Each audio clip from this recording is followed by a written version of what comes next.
वर्तमान राम कथा की प्रासंगिकता। राम कथा की प्रासंगिकता कोई विचार के विषय नहीं है, क्योंकि भगवान राम तो सर्वजनीन है, सर्वलौकिक है और सर्वव्यापी है। लेकिन राम कथा की प्रासंगिकता अब तो विधान करने योग्य हो रही है, किसी कुछ कारण है। वाल्मीकि ऋषि ने महाराज जी से पूछा कि भाई कोई ऐसा पात्र बताइए, ऐसा वाला शब्द बताइए जिस पर का उल्लेख करके मैं लोगों के सामने आज प्रस्तुत कर सकूं। और महाराज जी ने भगवान राम का नाम बताया। अमेरिका तो विश्व का सबसे संपन्न देश है, वहाँ की क्या दशा हो चुकी है, किस प्रकार आचार विहीनता पैदा हो गई है, और वहाँ की सरकार ने महसूस किया है कि किस प्रकार से लोगों में मोरल डेवलपमेंट कर सकता है, इसकी रामायण को निर्देश करता है। अमेरिका के 5 पुस्तकों में नैतिकता की बढ़ाने के लिए लागत पढ़ी जा रही है। हमारे देश में हम देख रहे हैं, जयपुर में बहुत बड़ी बात है कि पवन कुमारी एक ऐसे व्यक्ति की माँ है जिनके बेटे 3 बेटे जोड़ी हैं, 4 बेटियां उनसे परिवार में पैदा हुई हैं, ब्याही गई हैं, लेकिन आप पैसे बच की बहुत से किस प्रकार से बहुए सास को 15 साल तक प्यार कर सकते हैं, यह हमारे को नहीं बात नहीं। जब ये बातें सुनते हैं तो लगता है कि अभी कहीं ना कहीं हम खो रहे हैं, अभी भ्रमित हो रहे हैं, दिशा भ्रमित हो रहे हैं। ऐसे नहीं बात याद आती है, किसको किधर देखें, किसका स्मरण करें, किसका अनुकरण करें, ताकि समाज में बदलाव हो। और अनायास से राम कथा याद आ जाती है। जब ये राजीव दीक्षित थे, इस बारे में चर्चा की, तो राजीव जी ने बड़े हमारे अनुभव को स्वीकार किया और उन्हें इजाजत दी कि राम कथा में जो राजीव दीक्षित जी जो हैं, मैं बताना चाहूँगा आपके सामने जो व्यक्ति बैठा हुआ है, एक वो शख्सियत है जिसे आज 10 वर्ष IIT की है। जिस व्यक्ति के दिल में देश का जज्बा भरा हुआ हो, जिसके हृदय में पाए दुख के लिए धरती हो, जो व्यक्ति और दुख से दुखी होता हो, निर्मित होता हो, ऐसे व्यक्ति की नौकरियाँ, परिवार बसाना, शादी विवाह करना कोई मायने नहीं रखता। राजीव दीक्षित हमारे सामने गांधी आज की गांधी के रूप में होते हैं। IIT करने वाला आपको क्या है, अपनी कुर्बानी। मैं आगे राजीव जी का यहाँ पर स्वागत करता हूँ, इस्तेमाल करता हूँ, और मैं अब तक आभारी हूँ एक ऐसे व्यक्ति का पूरे कैरियर को दाव बढ़ा रहा है। तो कैरियर पूर्ण होते हैं तो फिर परिवार की बात करते हैं, व्यक्ति की बात करते हैं। ऐसे लोग जो होते हैं वो समाज सुधारक होते हैं, समाज नियामक होते हैं, उनके लिए परिवार होता है। इससे नहीं होगा तो मेरे आप राजीव जी दुनिया मौजूद है, तो मैं बोलने की स्थिति में नहीं, चूँकि सक्सेस से मैं पता करवाना चाहता है। अब मैं तो मेरा खाली मकसद इतना सही था जो सक्सेस से मैं आपका परिचय कराऊँ, और सक्सेस जो बोलती है उसमें दम है। दम क्यों होता है? जब व्यक्ति मनसा वादा करना, मन वचन कर्म से एक रूप होता है, उस बात में हो जाता है। और बहुत से लोग एग्जाम देते हैं, सोचते हैं आज बड़े पंडल में देते हैं, सब माताओं सोचते भी होते हैं कि बदलाव नहीं आता। क्यों नहीं आता? क्यों ये बदलाव हो चाहिए कि जो कहते हैं उनको सब अंगीकार करें तो बात ध्यान रखती है। राजीव जी जो कहते हैं वो करते हैं, मन से वचन से कर्म से ये हैं। इसी की बात मैं सुनता हूँ, हमने बदलाव है। और मैं अपने अच्छी मन के लिए मैं अपनी नुमाइंद देता हूँ मैं राजेश शर्मा साहब को, जिन्होंने इस कार्यक्रम का आयोजन किया है और जिनकी उदारता से या दुनिया इस कार्यक्रम को सुनकर कर पा रहे हैं। हम मैं आमंत्रण शर्मा साहब को अपने कार्यक्रम को प्रारंभ करें। महानुभावों का नर्मदा आश्रम सेवा समिति की ओर से मैं आज एक अभिनंदन करता हूँ, स्वागत करता हूँ। अतिरिक्त जिला मजिस्ट्रेट श्री हरिशंकर जी भारद्वाज से अभी कोई 3-4 दिन पहले वार्ता हुई। आपने प्रसंग दिया कि आज के आधुनिक परिप्रेक्ष्य में जो इस समाज में व्याप्त होता जा रहा है, हम राम कथा का प्रासंगिक चर्चा करें। श्रद्धेय श्री चौबे जी महाराज जो इस आश्रम के संस्थापक हैं, उन्होंने उदारता के साथ आपसे निवेदन किया कि कार्यक्रम याद किया जाए। इस कार्यक्रम के शुभारंभ में मैं समिति के उपाध्यक्ष श्री तारा चंद जी से निवेदन करता हूँ वे आए और राजीव जी का माल्यार्पण कर स्वागत करें। श्री तारा चंद जी। समिति के उपाध्यक्ष श्री नंद किशोर जी पारी आए और माल्यार्पण कर स्वागत करें। संस्थापक सदस्य श्री कल्याण जी चौधरी,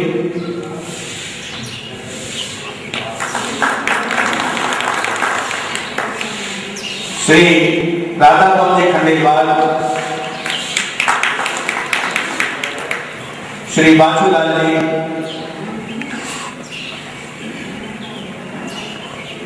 संस्थापक सदस्य श्री ओम जी जोशी,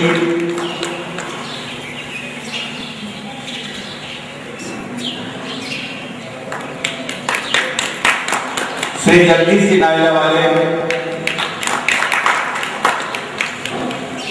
श्री महेश सिंह माचीवाल,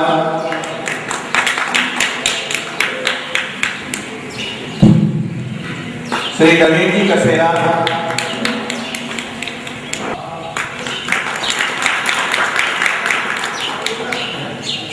अब मैं हरिशंकर जी भारद्वाज से निवेदन करूंगा कि वे मंदिर परिसर की ओर से श्री राजीव जी का स्वागत करें और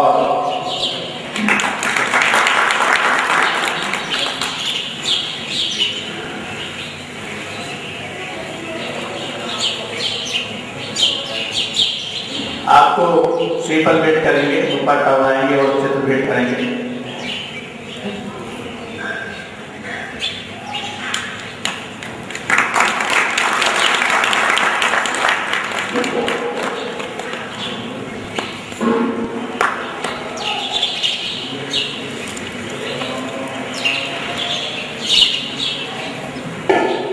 आप बच्चा स्वागत करेंगे।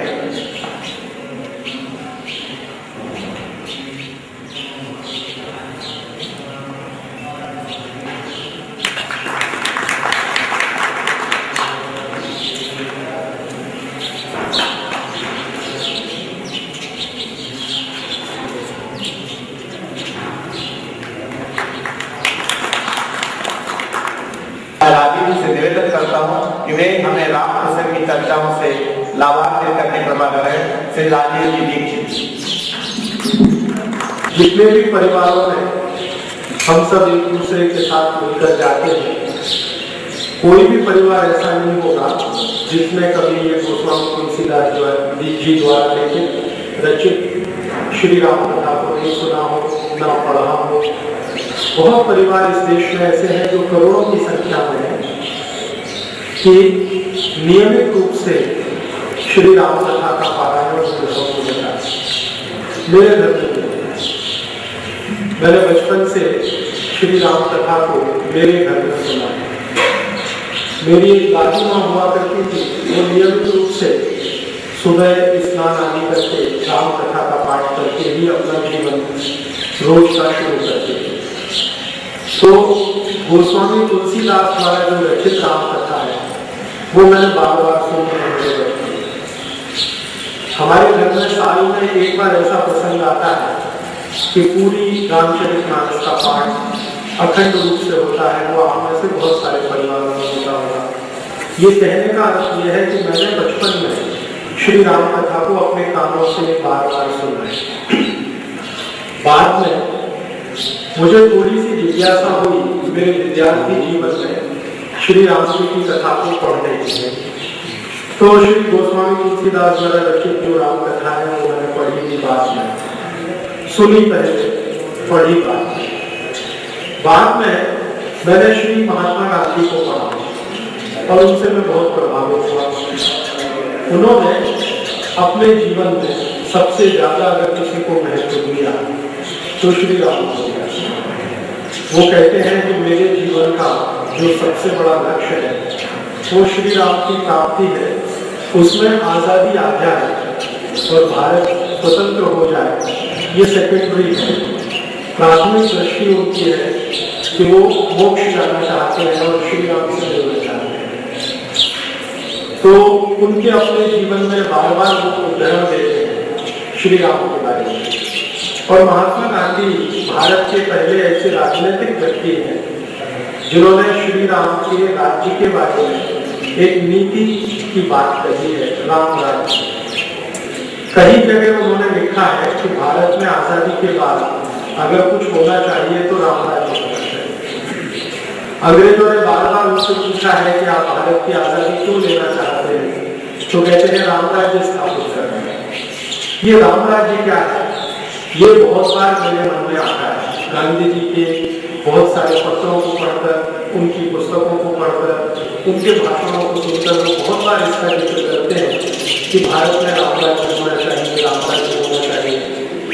मेरी जैसे जैसे समझ बढ़ी तो एक दिन मन में ये प्रश्न आ गया कि ये राम राज्य कैसा होना चाहिए, किस राम राज्य की बात गांधी जी कहते हैं, और राम का राज्य कैसा था जिसके बारे में वो बार बार कहते हैं, राम का जीवन कैसा है जिसके आदर्श की कल्पना वो बार बार करते हैं।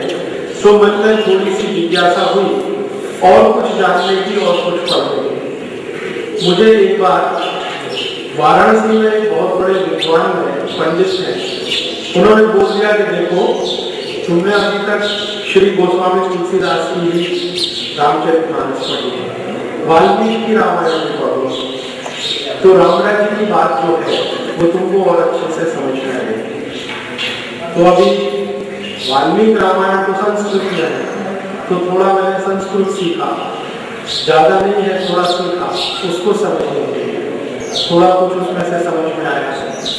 बाद में मेरे गुरु हैं जो श्री धर्मपाल जी, बहुत बड़े इतिहासकार, उनसे एक बार चर्चा होने लगी कि ये राम राज्य क्या है। तो उन्होंने कहा कि अगर इसको और अच्छे से समझना हो तो दक्षिण भारत में श्री राम जी की जो कहानियां हैं, कथाएं हैं, उनको पढ़ लो। तो मैंने ढूंढना शुरू किया तो दक्षिण भारत में श्री राम कथा पर सबसे प्रामाणिक पुस्तक है कंबन रामायण। जैसे इधर वाल्मीकि रामायण है, वैसे दक्षिण में कंबन रामायण है जो तमिल में लिखी गई है। अब मुझे तमिल नहीं आती है तो मैंने बहुत दिन ढूंढा तो कंबन रामायण का अंग्रेजी संस्करण मुझे मिल गया। वो बहुत पूरा नहीं है, अधूरा सा है, लेकिन फिर भी समझने में मदद करता है, वो मैंने पढ़ लिया। फिर अलग अलग समय पर भगवान राम की कथा में, श्री राम जी की कथा में अलग अलग लोगों ने जो अपनी दृष्टि से देखने की कोशिश की है, उनमें से एक बहुत महान व्यक्ति हुए हैं जो किसी भी मामले में गोस्वामी तुलसीदास जी से कम नहीं है, श्री कालिदास। कालिदास ने श्री राम कथा के ऊपर एक पुस्तक लिखी है, रघुवंशम, जो मुझे सबसे प्रिय लगती है। श्री राम कथा पर जितनी भी पुस्तकें भारत में उपलब्ध हैं, उनमें कालिदास की लिखित और रचित रघुवंशम मुझे सबसे ज्यादा अपील करती है। कारण क्या है उसका? कारण उसका यह है कि श्री कालिदास ने राम जी की कथा को बहुत विस्तार के साथ उसमें लिखा है। इतना अधिक विस्तार मुझे रामचरितमानस में भी नहीं दिखता जितना रघुवंशम में दिखाई देता है। रघुवंशम जो श्री कालिदास की रचित पुस्तक है, उसमें ऐसी क्या विशेषता है तो थोड़ी देर के बाद मेरे व्याख्यान में आपको समझ में आएगी। वो बहुत विस्तार में संवाद उसके बहुत है। श्री राम जी लक्ष्मण जी के साथ जो संवाद कर रहे हैं, सीता जी के साथ उनके जो संवाद हो रहे हैं, अपने पिता श्री दशरथ के साथ उनके जो संवाद हैं, अपने जो पड़ोसी हैं उनके साथ उनके संवाद हैं, अपने जो सहयोगी हैं उनके साथ जो संवाद है, बहुत विस्तार में है। और वो संवाद पढ़ने से श्री राम जी के बारे में और ज्यादा समझ बनती है और उनके राज्य के बारे में बहुत कुछ पता चलता है, जिसको हम राम राज्य की बात करते हैं। तो ये भूमिका के रूप में मैं आपसे सिर्फ इतना कहकर शुरू करना चाहता हूँ कि अभी जो मैं आपसे कहूँगा वो सिर्फ गोस्वामी तुलसीदास द्वारा लिखित रामचरितमानस ही नहीं होगा। उसका थोड़ा सा आधार वाल्मीकि रामायण भी होगा, थोड़ा सा आधार उसका कालिदास द्वारा रचित रघुवंशम भी होगा, और बहुत बड़ा आधार उसका तमिल भाषा में लिखी गई रामचंद्र जी की कथा कंबन रामायण की होगा। इससे मैं शायद बहुत बेहतर स्थिति में आपसे कुछ कह पाऊंगा और आपको भी शायद इसको सुनकर कुछ अच्छा लगेगा। अच्छा इस दृष्टि से लगेगा कि एक ही तरह की बात हम पढ़ते और सुनते, उसमें से जो खोजने की एक प्रक्रिया होती है, विभिन्न तरह के अलग अलग विचारों के लोगों द्वारा वही बात जब रची और कही जाती है, उसमें से जो खोजने की प्रक्रिया होती है वो थोड़ी सी अलग हो जाती है। उसमें से तथ्य जो है बहुत ज्यादा दिखाई देने लगता है, जो मेरी अपनी मान्यता है, और हम उससे समझ थोड़ी बेहतर बना पाते हैं। आज जो मैं श्री राम जी की कथा के बारे में आपसे कहूँगा वो भारत की वर्तमान परिस्थिति को ध्यान में रखकर कहूँगा। मैं महात्मा गांधी की इस बात से संपूर्ण रूप से सहमत हूँ कि भारत में रामराज्य होना चाहिए, लेकिन रामराज्य होना चाहिए वो तो ठीक है, हमारी सद्भावना है, समीक्षा है, वो होगा कैसा? अगर हम मान लें कि भारत में रामराज्य होगा तो रामराज्य का बजट कैसा होगा, रामराज्य का डिफेंस एक्सपेंडिचर कैसा होगा, रामराज्य का एडमिनिस्ट्रेशन कैसा होगा, रामराज्य की न्याय पद्धति कैसी होगी, रामराज्य की शिक्षा पद्धति कैसी होगी, रामराज्य की समाज व्यवस्था कैसी होगी, रामराज्य में परिवार व्यवस्था कैसी होगी, रामराज्य में परिवार के सदस्यों के संबंध कैसे होंगे, संस्कृति और परंपरा के बाहर हम कैसे बनेंगे, इन सब बातों को ध्यान में रखकर मैं बात करूंगा। क्योंकि मुझे ऐसा लगता है कि शायद ये जो हिस्सा है श्री राम जी की कथा का, ये हमारे लिए आज की परिस्थिति में ज्यादा प्रासंगिक है। मैं श्री राम कथा को, राम कथा के तत्वों को जो समझ पा रहा हूँ उसमें से कुछ थोड़ा ही हिस्सा आपके सामने रखूंगा, पूरा नहीं रखूंगा। कारण उसका यह है कि पूरा रखने के लिए समय बहुत चाहिए और आज का कार्यक्रम लगभग 2 घंटे में हमें पूरा करना है।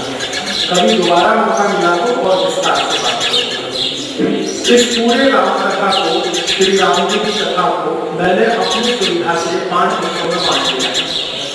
उसमें से एक हिस्से की थोड़ी सी चर्चा करूंगा, वो भी पूरी नहीं कर पाऊंगा। 5 हिस्से क्या है?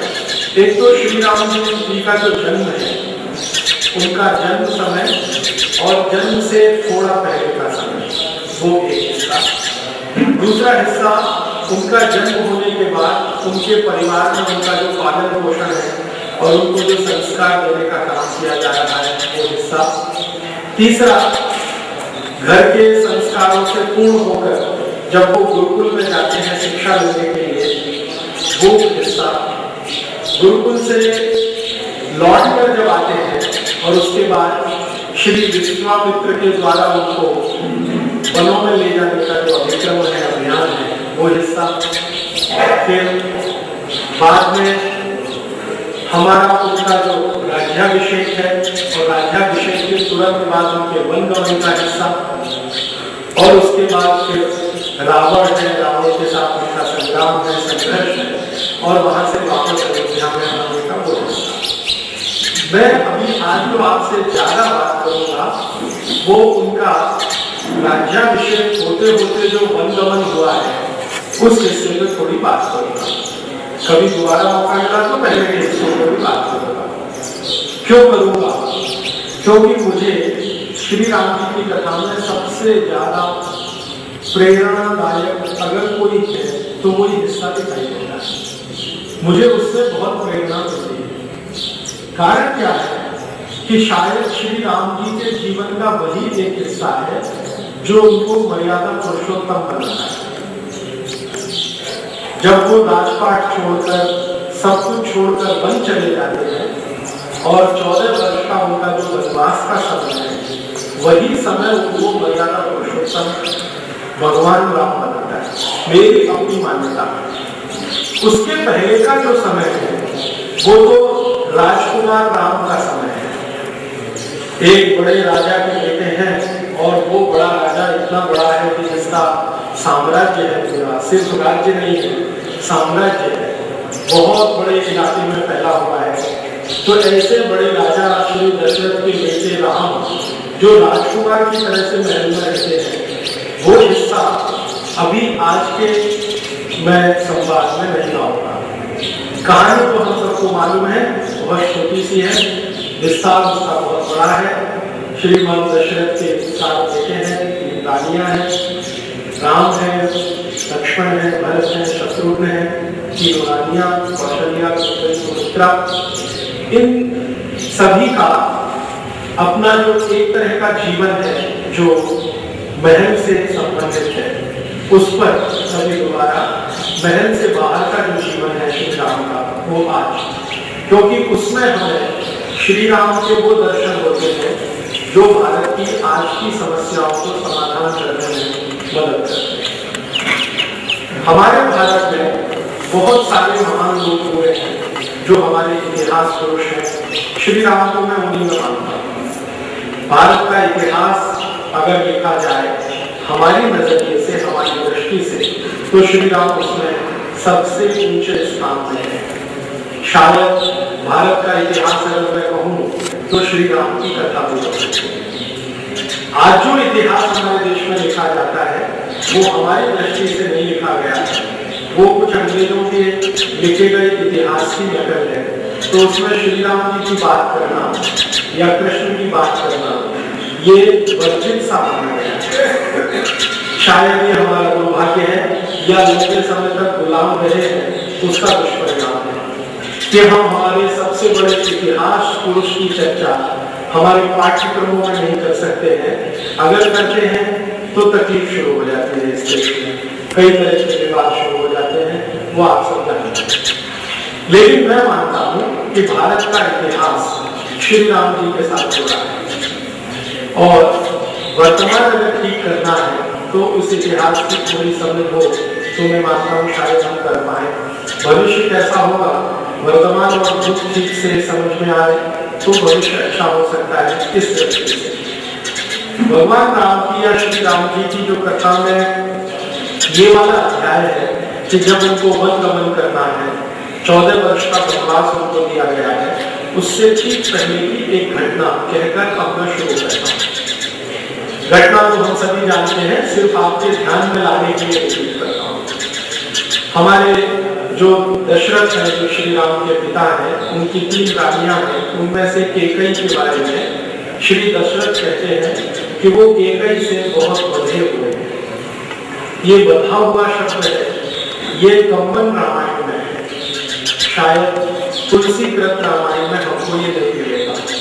कंबन रामायण में ये है और थोड़ा इसका जिक्र वाल्मीकि में है, लेकिन विस्तार से नहीं है। कंबन में बहुत विस्तार से है और उस विस्तार में जाए तो कहानी ये है कि श्रीमती केकई श्री दशरथ को बहुत प्रिय है और उनके प्रिय होने का कारण है वाक्चतुर है, सुंदरता में बहुत ऊंची है, उनके कुछ गुण हैं जो दशरथ को बहुत लुभाते हैं और दशरथ उनके साथ एक वचनबद्ध हो जाते हैं और वो वचनबद्धता है श्रीमती केकई के पिता के सामने और उनकी माता के सामने। एक छोटा सा राज्य है केकय राज्य के जो मालिक हैं उनकी सुपुत्री है श्रीमती केकई और श्री दशरथ जब उनसे विवाह संस्कार में बंधते हैं तो एक शर्त के साथ बंधते हैं। वो शर्त जानना बहुत महत्वपूर्ण है। शर्त ये है कि केकई के पिता श्री शर्त रखते हैं दशरथ के सामने कि अगर मेरी सुपुत्री के साथ विवाह करना है तो आपको वचन देना पड़ेगा कि इससे जो पुत्र पैदा होगा वही राजपाट का मालिक बनेगा। दशरथ वचनबद्ध हो जाते हैं और इसी को कंबन ने, जो बड़े तमिल कवि हैं जैसे तुलसीदास जी हैं, लिख दिया है कि दशरथ केकई से बंध जाता है। एक संकल्प के साथ बंध जाते हैं कि भविष्य में अगर केकई से पुत्र प्राप्ति होती है तो वही राज्य का मालिक है। इसमें समझने की बात यह है कि केकय राजा जिसने दशरथ से ये वचन लिया है वो दशरथ का गुलाम है, लेकिन वचन लेता है। गुलाम है से मतलब वो पराजित हुआ है और उसके राज्य पर श्री दशरथ का कब्जा हुआ है और वो पराजित होने के बाद दशरथ से वचन लेता है। अब इसमें समझने की बात यह है कि हमारे सामान्य रूप से नियम सिद्धांत ऐसे हैं दुनिया में, खासकर भारत में, कि आपने किसी राज्य पर विजय प्राप्त किया तो उस राज्य की हर चीज पर आपकी विजय हो गई। उस राज्य के लिए हाथी, घोड़े, गधे, मनुष्य, व्यापार, तकनीकी, विज्ञान, अर्थशास्त्र, वहां के बड़े बड़े सामरिक हथियार, वो सब आपके हो गए। लेकिन केके कहता है दशरथ को, ये संवाद के रूप में है संबंध रामायण में, बहुत इंटरेस्टिंग है। वो कहता है कि देखिए, मेरा राज्य आपके पराधीन हो चुका है, मैं स्वयं आपके पराधीन हो चुका हूँ, मेरा सब कुछ आपका है, लेकिन मेरी बेटी ने आपकी पराधीनता स्वीकार नहीं की है। माने केकई ने आपकी पराधीनता स्वीकार नहीं की है, तो उसकी इच्छा बिना जाने मैं आपको कोई वचन नहीं दे सकता। फिर कंबल रामायण में दशरथ और केकई का संवाद है। तो दशरथ जी उनको कहते हैं कि ठीक है, आपको अगर कोई आपत्ति है तो बता दीजिए। तो केकई अपनी आपत्ति दर्ज करती है कि मैं आपकी पराजय स्वीकार करने को तैयार हूँ, आपसे आपके अनुबंधित होने को तैयार हूँ, लेकिन मेरी शर्त वही है कि मेरे से अगर पुत्र प्राप्ति होती है तो राज्य का मालिक। रघुवंश जिस कुल में श्री दशरथ है, वहां की परंपरा ये है कि बड़ा बेटा राज्य का मालिक होता है। पुत्र जो सबसे बड़ा है, पिता की मृत्यु के बाद राज्य संभालने का अधिकारी बने। रघुवंश की ये परंपरा है। शायद ये रघुवंश की ही नहीं, भारत के सभी कुलों की परंपरा रही हो, आज भी दिखाई देती है इस देश में, पहले भी रही हो। तो ये परंपरा है। हमारी भारतीयता में बहुत सारी परंपराएं हैं, उसमें से ये एक है कि जो सबसे बड़ा बेटा है वही राज्य का मालिक है। तो लेकिन सबसे बड़ा बेटा तो सबसे बड़ी रानी से होगा, तो दशरथ की सबसे बड़ी रानी तो कौशल्या है। तो कौशल्या से पैदा होने वाला सुपुत्र राज्य का स्वाभाविक उत्तराधिकारी होगा, ये रघुवंश की परंपरा है। लेकिन दशरथ रघुवंश की परंपरा के विरुद्ध जाकर, रघुकुल की परंपरा के विरुद्ध जाकर एक वचन दे देते हैं कि ठीक है, अगर केकई से पुत्र की प्राप्ति होती है तो राज्य का मालिक होगा। उस समय शायद दशरथ अपने कुल की मर्यादा का भंग करते हैं, ऐसा हम चाहे तो इसको कह सकते हैं, क्योंकि रघुकुल बहुत बड़ा कुल है, बहुत पुराना कुल है, हजारों वर्षों का कुल है, उसमें पहले ऐसा कभी हुआ नहीं है। लेकिन केकई के साथ दशरथ का जो संवाद है वहां ये हो गया है, और राज्य केके का है, वहां दशरथ गए हैं, पराजित किया है, फिर भी उनकी इस शर्त को उन्होंने मान लिया है। तो इसको कंब रामायण में इस तरह से लिखा गया है कि शायद दशरथ केकई से बंध गए हैं, और इतना बंध गए हैं कि अपने कुल की परंपरा के विरुद्ध जाकर वचन करते हैं कि मैं ठीक है, आपके इस बात से सहमत हूं कि आपका पुत्र ही राज्य का मालिक हो। ये एक घटना है। इस घटना के बाद केकई और श्री दशरथ का विवाह होता है। उसके बाद केकई रघुकुल परिवार की पुत्रवधू या बहू बन के आती है। उसके बाद का जो समय है वो विस्तार से अगर हम देखें तो कुछ इस तरह का है कि जिस रानी को राजा ने वचन दे दिया दशरथ ने केकई को, उस रानी का अपने रघुकुल में सबसे ऊंचा स्थान अनायास हो जाता है। कौशल्या सुमित्रा का स्थान थोड़ा नीचे आता है। और दशरथ के वो समय का जब वर्णन हम पढ़ते हैं तो पता चलता है कि उनकी आसक्ति केकई के प्रति सबसे ज्यादा है, कौशल्या के प्रति सबसे कम है। कौशल्या सबसे ज्यादा उपेक्षित है, दूसरे पर सुमित्रा उपेक्षित है, केकई के प्रति सबसे ज्यादा लगाव है दशरथ का। तो इसको कंबन कहते हैं कि ये रघुकुल की परंपरा की मर्यादा को दूसरी बार भंग किया है राजा ने। एक बार तो वचन दे दिया कुल की परंपरा के विरुद्ध, दूसरी बार अपनी वरिष्ठ रानियों के होते हुए उन्होंने एक कनिष्ठ रानी से ज्यादा लगाव शुरू किया। उनका कुल ये कहता है कि वैसे तो एक पत्नी व्रत ज्यादा अच्छा है, रघुकुल की परंपरा है एक पत्नी व्रत की, एक पत्नी होना। राम ने उसको निभाया, दशरथ उसको नहीं निभा पाए। उसके कुछ तकनीकी कारण है और कुछ भावनात्मक कारण, दोनों ही कारण है। कंब रामायण में उनका विस्तार से जिक्र है। तो कंब रामायण में कंब ऋषि दशरथ के बारे में कहते हैं कि एक बार मर्यादा भंग किया वचन देने में, दूसरी बार भंग किया अपनी जो वरिष्ठ रानियां है उनके स्थान पर केकई को स्थापित करने में। तीसरा क्या होता है, जब केकई की स्थापना कौशल्या के ऊपर हो जाती है परिवार की चार दीवारी के अंदर, तो राज्य सत्ता भी धीरे धीरे उनके हाथ में आ जाती है और ज्यादातर फैसले केकई के द्वारा लिए जाते हैं। कहानी ये है राम कथा की कि केकई के परिवार के लोग पराजित होने के बाद दशरथ के महल में आकर ही रहने लगे। केकई का एक भाई है, वो वही रहता है। मंथरा का किस्सा आप सभी जानते हैं, केकई की दासी है, वो भी वही रहती है और समय समय पर केकई के और भाई भतीजे आते रहते हैं, जाते रहते हैं। और कंब रामायण में बहुत विस्तार से ये कहा गया है कि केकई के पास अपनी सेना होती जो उसकी प्राइवेट आर्मी, निजी सेना है। शायद तुलसीदास रामायण में आपको नहीं मिलेगा, कंब में ही है। कन्नड़ में भी जो रामायण लिखी गई है उसमें भी ये कहानी है, तमिल में भी है, तेलुगु में भी है, मलयालम में भी है, कन्नड़ में भी है। और ये चारों में जब मैंने देखा तो मान लिया कि शायद इसमें कुछ तथ्य हो, बाद में समझ में आया कि वो तथ्य है। केकई की अपनी आर्मी है और उसकी अपनी सत्ता भी है और जो समानांतर है दशरथ के, और वो राज्य सूत्र का संचालन भी कर रहे हैं। दशरथ धीरे धीरे बूढ़े हो रहे हैं और राज्य का सूत्र संचालन धीरे धीरे केकई के हाथ में आ रहा है।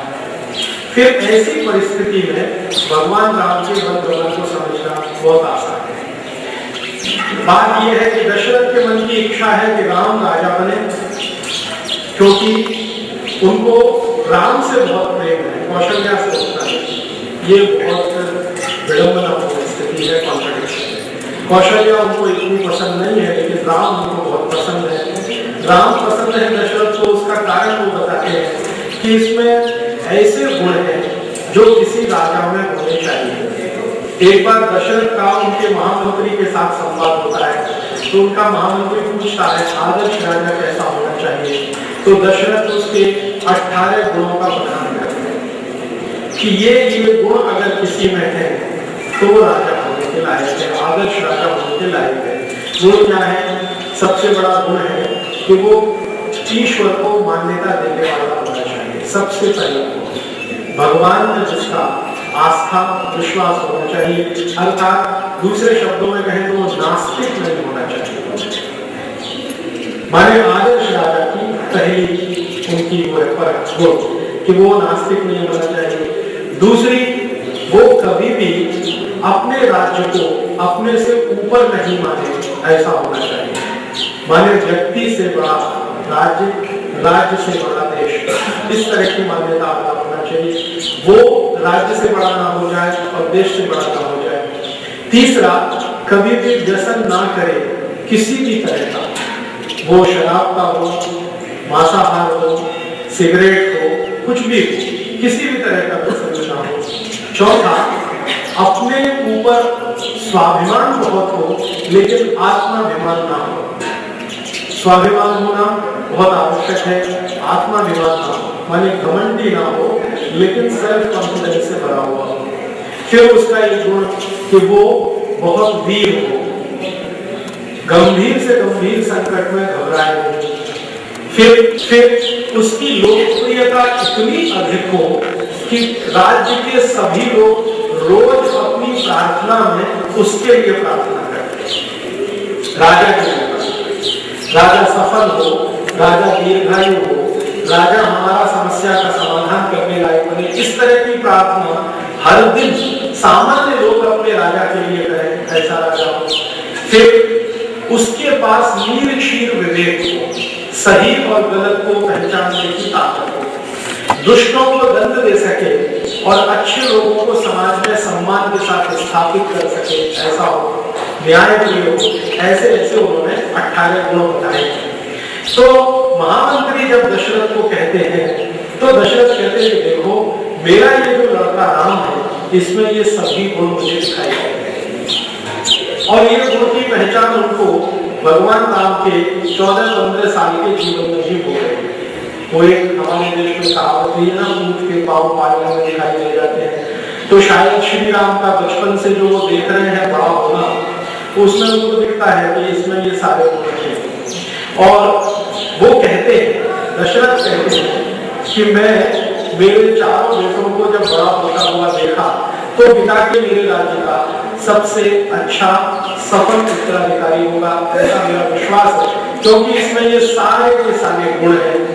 एक जगह तो वो अपने महामंत्री से यहाँ तक कहते हैं कि मेरे अंदर बहुत सारे जो दुर्गुण हैं वो इसमें नहीं, मेरे अंदर बहुत सारे जो दुर्गुण हैं वो इसमें नहीं है। और कंबन रामायण में श्री दशरथ ने अपने दुर्गुणों के बारे में ईमानदारी से कहा है। एक उन्होंने कहा है कि मैं थोड़ा प्रमादी हूँ, ये भी कहा है कि थोड़ा आलसी भी हूँ, और ये भी कहा है कि थोड़ा ज्यादा भावनात्मक हूँ। व्यवस्था में भावनात्मक होना बहुत अच्छा नहीं होता, फिर भी हूँ। तो ऐसे ऐसे बहुत सारी बातें वो बताते हैं, और वो कहते हैं कि ये जो राम है मेरा सबसे बड़ा पुत्र, ये इन दुर्गुणों से मुक्त है, और एक आदर्श राजा में जितने गुण होने चाहिए वो सब इसमें है। इसलिए मेरी इच्छा तो है कि मैं इसको मेरे स्थान पर अयोध्या का राजा बनाऊं। ये तो है एक बात। दूसरी तरफ केकई को दिया हुआ वचन है, और राजा केकयो को दिया हुआ वचन है, भले वो पराजित राजा है लेकिन उसको दिया हुआ वचन है। अब दशरथ जी क्या करते हैं, वो ये कहते हैं कि मैंने वो वचन दिया है, ये एक तरफ है, लेकिन मेरा हृदय कहता है कि राम सबसे आदर्श होगा, ये एक तरफ है। तो ये द्वंद्व उनके मन में बहुत दिन चलता है। लगभग कंबन रामायण में इसका समय भी है, 4 साल तक दशरथ इसी द्वंद्व से परेशान है। केकई को दिया वचन, भरत राजा बने क्योंकि वो केकई का पुत्र है। अपने हृदय की बात, तो राम राजा बने क्योंकि उसमें वो सारे गुण हैं जो एक आदर्श राजा में होने चाहिए। 4 साल तक वो इससे परेशान होते हैं, और उनकी सारी परेशानी और पूरी मनोदशा कंब रामायण में विस्तार से है। कितने खींचते हैं, कितना गुस्सा करते हैं, और कितना राज्य के अधिकारियों के ऊपर बिना किसी कारण बरस पड़ते हैं, क्योंकि मन में ये द्वंद्व चल रहा है।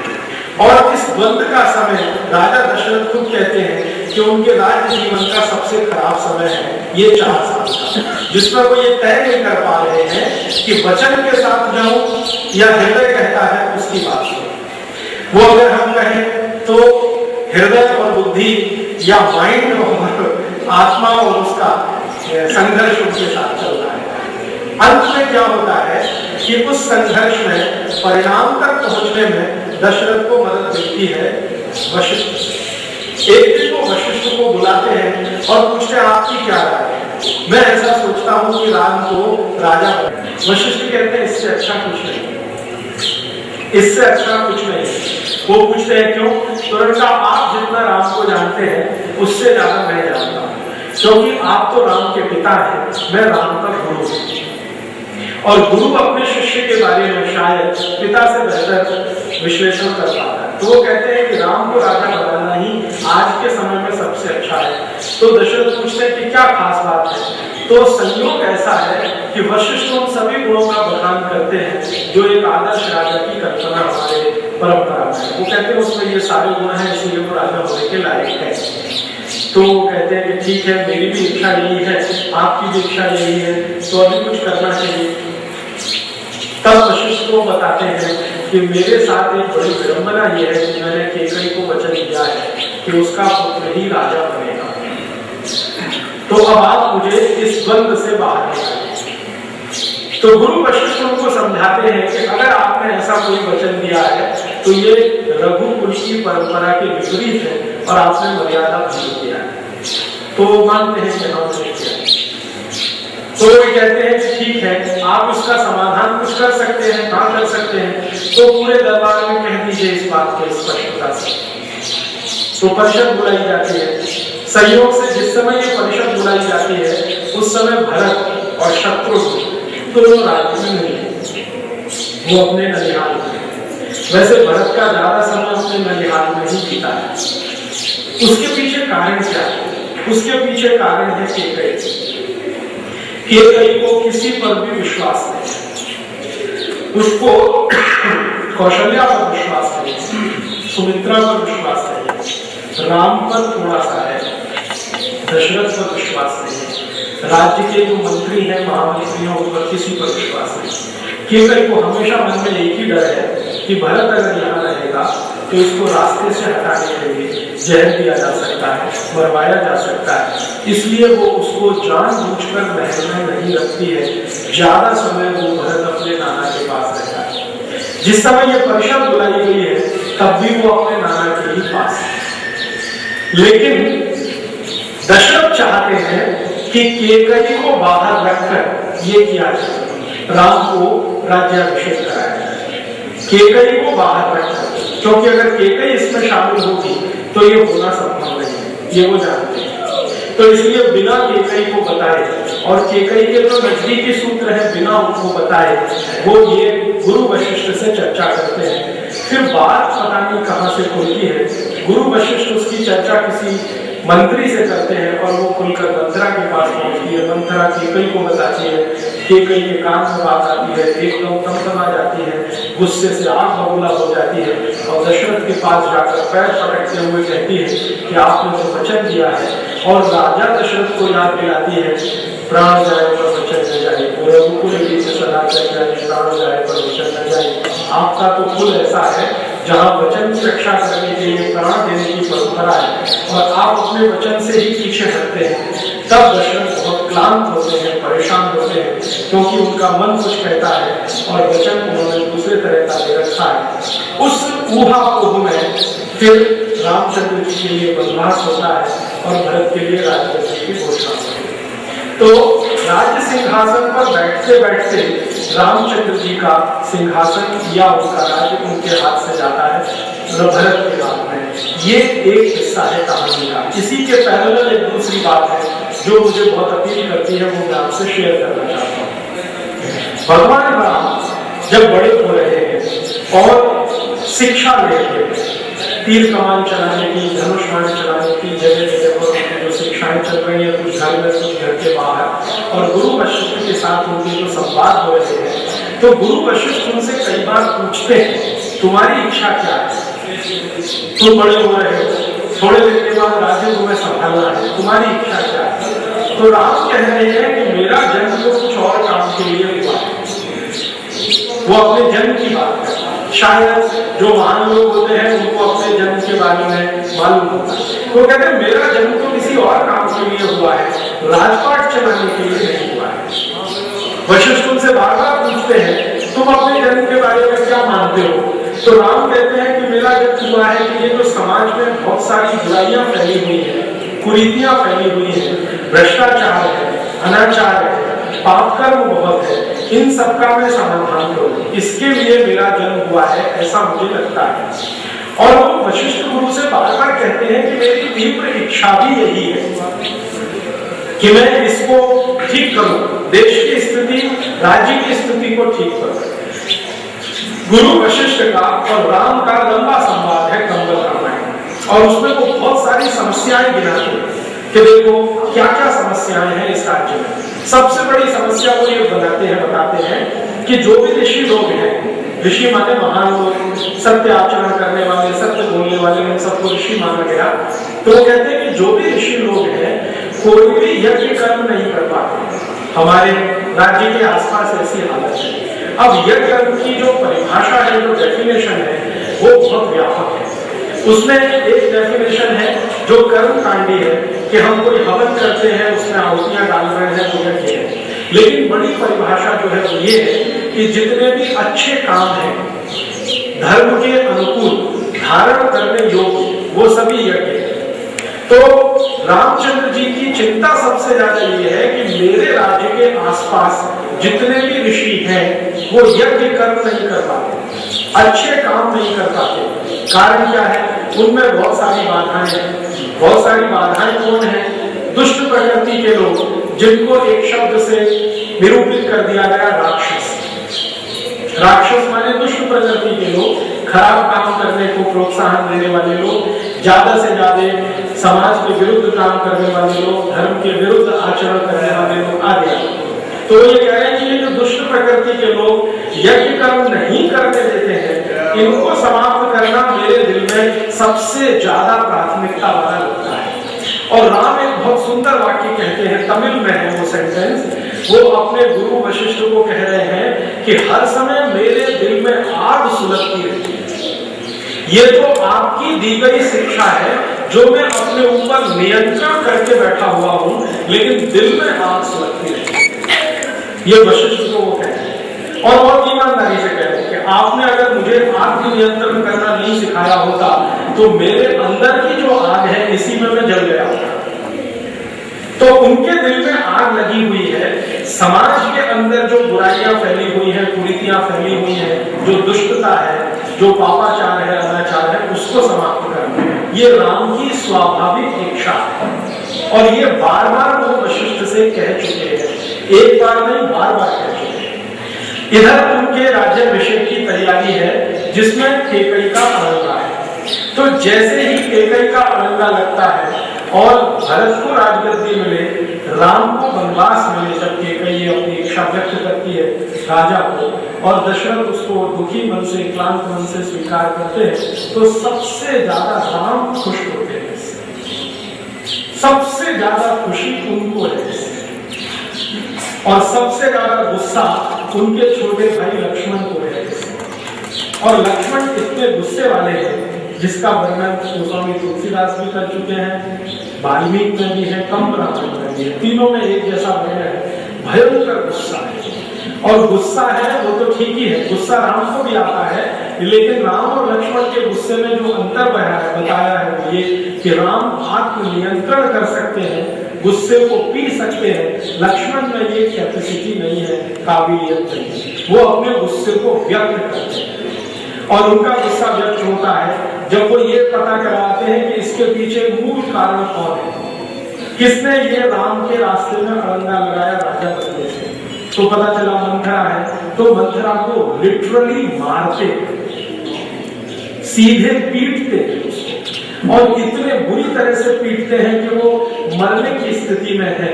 तब राम कहते हैं कि तुमको रघुकुल की मर्यादा का जरा भी ख्याल नहीं, हमारे वंश में, हमारे कुल में स्त्रियों पर हाथ नहीं उठाया जाता, कितनी ही खराब क्यों न हो। दशरथ कहते हैं ये बहुत उल्टा है, ऐसी है वैसी है। तो उनका ठीक है, वो खराब से खराब हो, जहर देके हमें मारने का भी प्रयत्न करे, फिर भी तुमको तुम्हारी मर्यादा का ख्याल नहीं है, ऐसा गुस्सा अच्छा नहीं होता, तुमको तुम्हारे गुस्से पर नियंत्रण रखना आना चाहिए। तो ये घटना बताती है कि आग तो दोनों में है, लेकिन एक में बांध रखा है और एक में बांधने का गुण नहीं सीख पाया। अभी ये घटना हमारे रामचंद्र जी के चरित्र के बारे में बहुत सारे खुलासे करते हैं। पहला, उनकी स्वाभाविक इच्छा है राजा नहीं बनने, वन जाकर ऋषियों को मदद करने की। राजा की इच्छा माने दशरथ की इच्छा है उनको राजा बनाने की। श्री राम की माता की कौशल्या की तो दशरथ से भी ज्यादा तीव्र इच्छा है उनको राजा बनाने की, क्योंकि श्रीमती कौशल्या का बार बार अपमान हुआ है केकई के साथ, बार बार। और उस अपमान का कहीं कोई प्रतिकार हो सकता है, ये कौशल्या बार बार एक ही बात में कहती हैं कि जब मेरा बेटा राजा बनेगा तभी मेरे सारे अपमान का प्रतिकार होगा। तो उनको उस दिन की प्रतीक्षा है रामचंद्र जी के जन्म से लेकर जब मेरा बेटा राजा बनेगा और मैं मेरे सारे प्रतिकार पूरे कर पाऊंगा। तो उनकी तो दशरथ से भी ज्यादा तीव्र इच्छा है अपने सम्मान को वापस लाने के लिए। शायद उनको रामचंद्र जी का राजा बनना ही एक रास्ता दिखाई देता है। कौशल्या भी इच्छुक है, सुमित्रा की भी इच्छा है कि राम राजा बने, सारे मंत्री चाहते हैं कि राम राजा बने, महामंत्री चाहते हैं कि राम राजा बने, सबसे ज्यादा प्रजा चाहती है कि राम राजा बने। कारण क्या है? वो राम के जो 18 गुण हैं जो हर एक राजा में होने चाहिए, उनमें से एक गुण उनका सबसे अद्भुत है। वो कंब रामायण में बहुत विस्तार से लिखा गया है कि किसी भी राजा को सुबह सबसे पहले ब्रह्म मुहूर्त में उठकर अपने ईश्वर की उपासना, भगवान की पूजा करके सबसे पहला काम जो करना चाहिए वो अपनी प्रजा से मिलना, अपने लोगों से मिलना सबसे आवश्यक कर्म बताया गया है राजा का, और उसका समय तय किया हुआ है। कंब रामायण में समय है ब्रह्म मुहूर्त से लेकर और सूर्योदय के बीच का जो समय है, इतने समय के बीच में राजा को अपनी प्रजा के बीच में कम से कम एक चक्कर तो मार देना चाहिए। ठीक है, लोग खाने पीने को मिल रहा है कि नहीं, कोई दुख में दुखी तो नहीं है, ऐसा। और रामचंद्र जी इस कार्य को अपनी उम्र के 14वें साल से कर रहे हैं। जब वो 14 साल के हुए हैं और उनको थोड़ी समझ आई है, तो राजा दशरथ के प्रतिनिधि के रूप में रोज सवेरे ब्रह्म मुहूर्त में उठना और अपने लोगों के बीच में पहुंच जाना, ये कार्य उनका नियमित रूप से चलता है। ये कार्य सिर्फ उन्हीं दिनों में बाधित होता है जब वो अयोध्या के बाहर होते किसी कारण से, जैसे कभी किसी ऋषि ने बुला लिया या अपने किसी दूसरे परिचित संबंधी के यहाँ चले गए, उन्हीं दिनों को छोड़कर बाकी सभी दिनों में उनका ये कार्य नियमित रूप से चलता है। तो जनता के बीच में सबसे ज्यादा लोकप्रिय वही है श्री राम।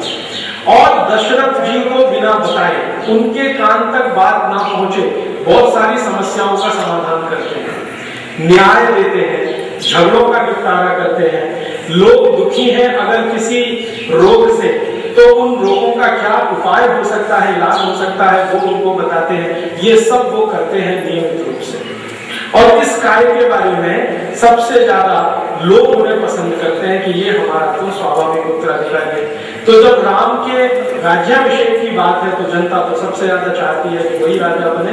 पिता उनके चाहते हैं, माता उनकी चाहती है, दरबारी चाहते हैं, मंत्रिमंडल चाहता है, उनकी डिफेंस सर्विसेज चाहती है, सेना सब चाहते हैं कि राजा बने। राम नहीं चाहते हैं कि मैं राजा। उनकी धर्मपत्नी श्रीमती सीता जी भी चाहती है कि ये राजा, क्योंकि उनका एक दूसरा ओपिनियन है। वो ये कहती है कि अगर आप राजा बनते हैं तो मुझे आपकी अर्धांगिनी होकर बहुत सारे काम करने का जो मौका मिलेगा, वो मेरे लिए ज्यादा बड़ा है। और आप जानते हैं कि इस कार्य के लिए सीता ने मातृत्व सुख से अपने को वंचित किया है, वरना स्वाभाविक रूप से कोई भी महिला का सबसे बड़ा सुख जो है मातृत्व सुख माना जाता है, लेकिन सीता ने अपने को इससे वंचित किया और राम को वंचित कराया है।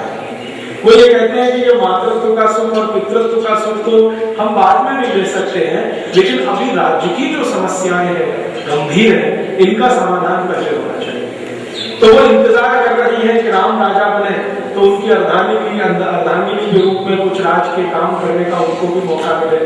तो वो भी चाहती है कि ये राजा बने, राम नहीं चाहते कि वो राजा बने। तो यहाँ पर राम जी की जो इच्छा है वही पूरी होती है और बाकी सबकी इच्छाएं अधूरी रहती हैं। और वो खुद कहते हैं कि अगर भरत का राज्याभिषेक होता है और मुझे वन गमन मिलता है, तो ये मेरी इच्छा के अनुकूल है, इसलिए मैं सहर्ष वन जाने के लिए तैयार हूँ। और इसके वर्णन बहुत विस्तार से गोस्वामी जी ने किए हैं, सभी बहुत सारे लोगों ने किए हैं कि जब वो वन गमन के लिए तैयारी कर रहे हैं तो सबसे ज्यादा शांत हैं, सबसे ज्यादा निश्चल है, बिना किसी परेशानी के हैं, बहुत खुशी के साथ बन जाने को तैयार है। बाकी सब दुखी हैं।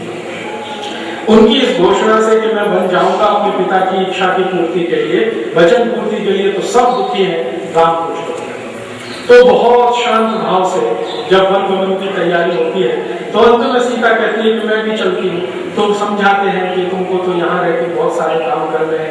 नहीं, मैं वहीं जाकर कुछ काम करती हूँ, शायद हमारे लिए अब यही अभीष्ट है, तो ऐसा कहते हैं। फिर लक्ष्मण कहते हैं कि आपके बिना तो मैं यहाँ रह नहीं सकता, इसलिए मैं भी चलता हूँ। तो भाई का प्रेम और कर्तव्य भाव दोनों से लक्ष्मण भी जाते हैं, सीता भी जाती है और राम भी जाते हैं। यहाँ से उनके मर्यादा पुरुषोत्तम होने की कहानी शुरू हो भगवान। अब जब उनका वन गमन है, ये अद्भुत है, ये भारत की परंपरा में और पूरे इतिहास में मैं मानता हूँ ऐसा दूसरा कोई प्रसंग नहीं मिलता है इसके मुकाबले जिसको रखा जाता है। 14 वर्ष का उनका जो वनवास का समय है, उसमें जो सबसे बड़ा काम है उनका, वो अपने देश को बांधने का है धर्म के अनुकूल। और धर्म की परिभाषा उनकी वही है जो भारत में हजारों साल से चली आई है, जिसको हम धारण कर सकें वही धर्म। माने जो भी काम को हम धारण करने योग्य मानते हो वो सभी धर्म है। तो उस धर्म की स्थापना करनी है, राज्य की कुरीतियां, पापाचार, अनाचार, इनका सबको समाप्त करना है, इसके लिए उनका वन गमन है। और वन गमन के प्रसंग में उनका इतना ज्यादा खुला है, सब कुछ इतना ओपन है, प्राइवेसी कुछ नहीं है लाइफ में। प्राइवेट लाइफ उनकी खत्म हो गई है, जो भी कुछ है वो पब्लिक लाइफ है। और प्राइवेट लाइफ जब खत्म होती है और पब्लिक लाइफ जब शुरू होती है तो उनका जीवन राज्य में रहकर और राजा के पुत्र के रूप में रहकर जितना प्राइवेट है वो भी चला जाता है और वहां कुछ नहीं। अब तो साधारण लोगों के बीच में रहना है और साधारण तरीके से जो वो फैसला करते हैं। सबसे बड़ा राजा दशरथ चाहते हैं कि तुम बन जाओ तो अपने साथ कुछ सुविधाएं लेके जाओ। इस राज्य में धन की कमी नहीं है और संसाधनों की कमी नहीं है, सेना की कोई कमी नहीं है, तुम लेके जाओ। राम कहते हैं नहीं, मैं जहां जा रहा हूं उनके जैसा ही रहना है। साधारण लोगों के बीच में जा रहा हूं तो साधारण लोगों की तरह से ही रहना है। आर्मी अगर मेरे साथ है, राज्य के संसाधन मेरे साथ है, तो मैं तो साधारण नहीं रह सकता और साधारण रहकर जो मुझे करना है वो बहुत आवश्यक है। फिर गुरु वशिष्ठ उनको एक दिन पूछ लेते हैं कि तुम्हारे मन में ये साधारण होने के लिए कब से शुरू हुआ? तुम तो राजा के बेटे हो, राजा जैसा व्यवहार। तब वो वशिष्ठ को कहते हैं कि देखो, अगर मैं राजा का बेटा राजकुमार होकर वन गमन करता हूँ, मेरे साथ सेना लेके जाता हूँ, नौकर चाकर लेकर जाता हूँ, देवदासियां लेकर जाता हूँ और ये सारी बुराइयों को दूर करता हूँ, तो इसमें कुछ भी आदर्श नहीं है। ये तो राज्य के लिए कर्तव्य जैसा है, इसमें आदर्श क्या है? मुझे आदर्श बनाना है तो वो तभी है कि जब मैं साधारण लोगों के बीच में साधारण तरीके से रहते हुए इन समस्याओं का समाधान करूं। आदर्श तो तब स्थापित होगा। तो वशिष्ठ कहते हैं कि तुमको ये आदर्श की क्या चिंता है, क्यों तुम प्रस्तुत करते हो बार बार आदर्श बनाना, आदर्श बनाना? तो उन्होंने कहा कि ये जो साधारण लोग होते हैं इनको हमेशा आदर्श ही दिखता है, हमको नहीं दिखता है, इनको हमेशा आदर्श ही दिखता है। ये अपने जीवन में हमेशा आदर्श को देखकर ही प्रेरित होते हैं। वो हमारे संस्कृत सूत्र है, महाजना एक गता से पंथा। जिस रास्ते बड़े लोग चलते हैं उस रास्ते साधारण लोग चलने की कोशिश करते हैं। राम जी को यह मालूम है कि ये समाज के साधारण लोग हमेशा आदर्श से प्रेरित होते हैं और अगर मैं आदर्श प्रस्तुत करूं इनके बीच में रहकर तो शायद ये जल्दी मेरी बात मानेंगे, मेरे साथ आएंगे, अपने जीवन को ठीक करेंगे और दूसरे रास्ते ठीक करते चले जाएंगे। अगर मैं राजा के रूप में आऊंगा तो ये मेरे गुलाम नौकर चाकर बनकर मेरे आदेश का तो पालन करेंगे, प्रेरणा इनको नहीं आएगी। ये बहुत बहुत गंभीर और गहरी बात है। वो ये कहते हैं मुझे इनको प्रेरित करना, किस बात के लिए कि आज तो राम है जो आपकी समस्याओं का समाधान करता है, कल राम नहीं रहेगा तो कौन करेगा? तुम तुम्हारी समस्याओं का समाधान करने लायक बनो, ये प्रेरणा मुझे देनी है। इसके लिए मुझे इनके जैसा बनना पड़ेगा। मैं अगर राजा के रूप में इनके बीच में आकर रहता हूं और राक्षसों, रामचंद्र जी का यही पक्ष सबसे ज्यादा अपने जीवन में उतारा है। गांधी जी जो हर समय राम राम राम राम राम राम राम राम कहते हैं और कई बार गांधी जी को मजाक करते हुए अंग्रेज कहते हैं कि ये क्या राम राम राम राम आपने लगाया रखी, तो गांधी जी उसका जवाब देते हैं और बहुत अच्छा जवाब देते हैं। माउंटबेटन को जवाब दिया है, अंग्रेजों के कई अधिकारियों को जवाब दिया। वो कहते हैं कि ये राम राम राम राम मैं ऐसे ही नहीं करता हूँ, रामचंद्र जी के कुछ गुण मुझ में आ जाए उसकी कोशिश करता हूँ। तो एक बार माउंटबेटन उनको पूछ रहा है कि आपने कितने गुण ले लिए रामचंद्र जी से? उन्होंने कहा एक ही ले पाया कि लोगों को उनकी समस्याओं के समाधान के लिए प्रेरित करना, ये इनका गुण है, ये एक ही मुझ में आता है। और गांधी जी भी क्या कहते हैं, वो यही कहते हैं लोगों से कि देखो आजादी तुम्हें लानी है, तुम काम करो, तुम खड़े हो, अंग्रेजी की लाठी खाओ, गोली खाओ, गाली खाओ, अपमान सहो, तुम खड़े हो जाओ। मैं सत्याग्रह करूंगा लेकिन तुम नहीं करो। तो राम का ये जो गुण है, शायद मैं मानता हूं ये भारतीयता का सबसे बड़ा गुण है। भारतीयता का यही गुण हमको कृष्ण में भी दिखाई देता है। कभी दोबारा कृष्ण कथा पर बात करूंगा तो विस्तार में, लेकिन संकेत करता हूं आज आपसे, कृष्ण के जीवन की जो सबसे बड़ी बात मुझे समझ में आती है, बहुत अपील करती है, वो ये उन्होंने अपने अपने हाथ से कुछ नहीं किया, दूसरों से कराया। अपने हाथ से तो बस एक ही काम किया, जरासंध का वध किया, और वो भी किसी संकल्प में बंधे होने के कारण किया। शायद वो भी नहीं करते, कोई और संकल्प नहीं होता। कुछ भी अपने हाथ से नहीं किया। अर्जुन से कराया, युधिष्ठिर से कराया, पांडवों से कराया, द्रौपदी से कराया, कौरवों से कराया, जिससे जो बन पड़ा वो करवाया, प्रेरित किया करवाया, प्रेरित किया करवाया। केमिस्ट्री में हम उसको कैटलिस्ट कहते हैं। सारी भूमिका उनकी कैटलिस्ट की है, कृष्ण की। ये राम में से आई रक्षा है। राम ने ये स्थापित किया है एक गुण कि आप लोगों की समस्याओं का समाधान कर देंगे। जब तक आप हैं तब तक ठीक है, जब आप चले गए समस्याएं फिर आने वाली है, और ये फिर किसी दूसरे का इंतजार करेंगे, और इतने साल इंतजार के बाद फिर कोई मिलेगा, तब तक ये उसी दुख में पड़े रहेंगे, नरक में पड़े रहेंगे। तो इनको सक्षम बनाना है अपनी समस्याओं के समाधान से। ये कहकर जब वो जाते हैं तो वशिष्ठ कन्विंस हो जाते हैं कि तब तुमको सेना की जरूरत नहीं है, संसाधनों की जरूरत नहीं है, तुमको किसी चीज की जरूरत नहीं है, तुम जाओ। फिर आशीर्वाद उनको मिलता है। इसमें इस जो सीख है उनकी, ये जो गुण है, ये जो उनका स्वभाव बना है राम का, इसमें बहुत बड़ी भूमिका विश्वामित्र की। वशिष्ठ की तो भूमिका है ही, क्योंकि वशिष्ठ तो उनके राज्य के गुरु जैसे हैं। विश्वामित्र ने विद्या सिखाई है राम को। ये जो बाण की विद्या है, धनुष चलाने की विद्या है, तो विश्वामित्र की सिखाई गई है। और विश्वामित्र राम को एक बहुत बड़ी सीख देते हैं जो उनके जीवन पर काम आती है। वो ये कहते हैं, देखो शास्त्रों की विद्या जितनी आवश्यक है, शस्त्रों की विद्या भी उतनी ही आवश्यक है। तुमने शास्त्रों की विद्या बहुत ले रखी है, वशिष्ठ ने तुमको सब तरह से पढ़ा दिया है। वेदों का अध्ययन तुम कर चुके हो, उपनिषद तुम्हें मालूम है, वेदों का मर्म तुम जानते हो, उपनिषद तुम्हें कंठस्थ है, वगैरह वगैरह, ये सब वो वशिष्ठ से सीख लिया। शस्त्र विद्या तुमको नहीं आती है, क्योंकि वशिष्ठ का उस पर पारंगत नहीं है, एक्सपर्टाइज नहीं है, वो मुझे आती है। वो भी तुमको उतनी ही गंभीरता से सीखनी है जितनी गंभीरता से शास्त्र विद्या सीखी। क्यों? तो विश्वामित्र उनको समझाते हैं कि ज्ञान को संरक्षण रखने के लिए शक्ति की आवश्यकता होती है, राज्य को संरक्षित और सुरक्षित रखने के लिए भी शक्ति की आवश्यकता होती है। तो वो ये कहते हैं कि शक्ति को नकार नहीं सकते।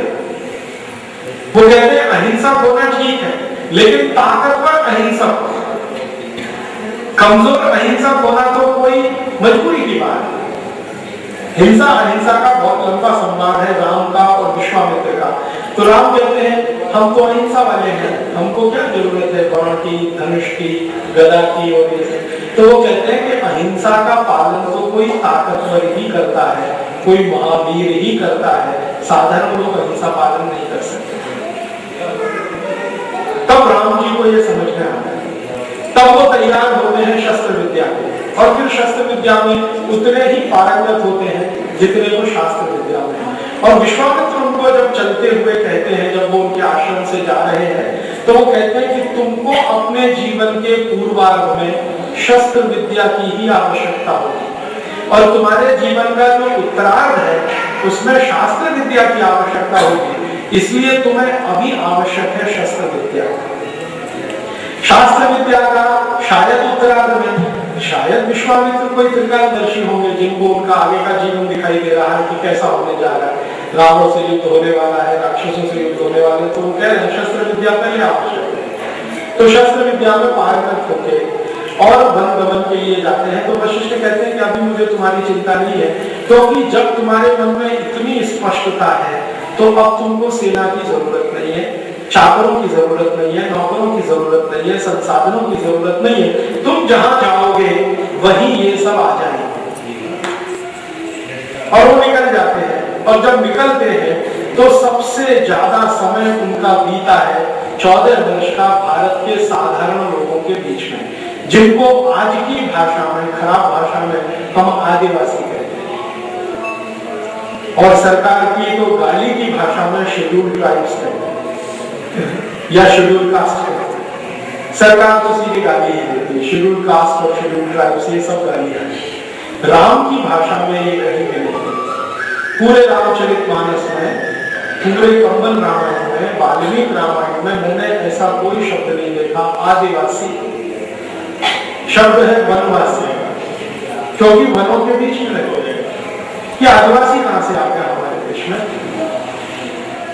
आदिवासी शब्द के लिए मैं बहुत कोशिश करता रहा जानने की कब से प्रयोग हो रहा है हमारे देश में। राम के जमाने में नहीं है, कृष्ण के जमाने में भी नहीं है। पता चला कि यह शब्द लगभग 200 साल पुराना है, अंग्रेजों ने इसका इस्तेमाल करना शुरू किया।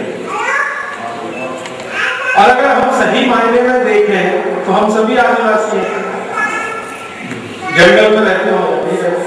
आदिवासी वाले निरंतर रहने वाले लोग एक ही स्थान पर, वो सभी आदिवासी हैं। तो हम तो सभी आदिवासी हैं, लेकिन हमारा क्लासिफिकेशन हो गया scheduled tribe, scheduled caste, backward class, upper backward class, lower class, पता नहीं कितने तरह के स्ट्रेटिफिकेशन, ये सब अंग्रेजों की देन। राम जी जा रहे हैं उन लोगों के बीच में जो वन में रहते हैं, कंदराओं में रहते हैं, और उनको वो वनवासी कह के संबोधित करते हैं। और ये इज्जत का शब्द है, छोटा शब्द नहीं। इसकी एक बार लक्ष्मण के साथ उनकी वार्ता है इस विषय पर, वनवासी शब्द। लक्ष्मण को ये शब्द पसंद नहीं आता। राम कहते हैं ये सब हमारे भाई बांधव हैं, वनवासी हैं, बस इतना ही अंतर है, हम पहलों में रहते हैं, ये वनों में रहते हैं। तो लक्ष्मण कहते हैं कि ये तो कुछ कम अकल वाले दिखाई देते हैं, कम पढ़े लिखे हैं, कम बुद्धि वाले हैं, कम ऐसा वो बोल रहे हैं। राम थोड़ा सुनते हैं, फिर थोड़े गाना करते हैं, कहते हैं अभी तुम सुनो ये क्या है। तभी वो वर्णन करते हैं कि ये वन क्या है। बहुत लंबा वर्णन और बहुत ही अच्छा है। मैं मानता हूं कि भारत के सब छोटे बच्चों को वो पढ़ना चाहिए। वन क्या है उसकी डेफिनेशन वो दे रहे हैं। और वनों में ये जो तरह तरह के पेड़ हैं, पौधे हैं, इनकी परिभाषाएं दे रहे हैं। पेड़ पौधों पर बैठने वाली जो चिड़िया हैं, पक्षी हैं, उनकी परिभाषाएं दे रहे हैं। फिर इसमें छोटे छोटे जो कीट हैं, पतंगे हैं, उनकी परिभाषाएं दे रहे हैं। और वो लक्ष्मण को समझा रहे हैं कि ये सब है, इसलिए तुम हो, तुमसे ये नहीं। अभी एनवायरमेंटल प्रोटेक्शन की इससे बड़ी कोई डेफिनेशन दुनिया में नहीं हो सकती। ये जो सारी दुनिया में आज समस्या पैदा हुई है ना, पर्यावरण संरक्षण, पर्यावरण, मैं मानता हूँ श्री राम जी से ज्यादा पर्यावरण को समझने वाला कोई नहीं है। जब वो बात करते हैं कि देखो ये छोटे छोटे जो जीव हैं, कीट हैं, पतंगे हैं, उनकी संख्या बताते हैं, लक्ष्मण को गिनाते हैं और 84 लाख गिनाते हैं। अब हमने कई बार सुना है कि 84 लाख योनियां होती हैं। वो योनियां क्या है? वो तरह तरह के जीव जंतुओं की जातियां, प्रजातियां। तो ये कहते हैं कि इनमें से हर एक का महत्व है। आधा घंटे का रामचंद्र जी का व्याख्यान है लक्ष्मण को चींटियों पर, आधा घंटे का, आधा घंटे को चींटियों के गुण बताया।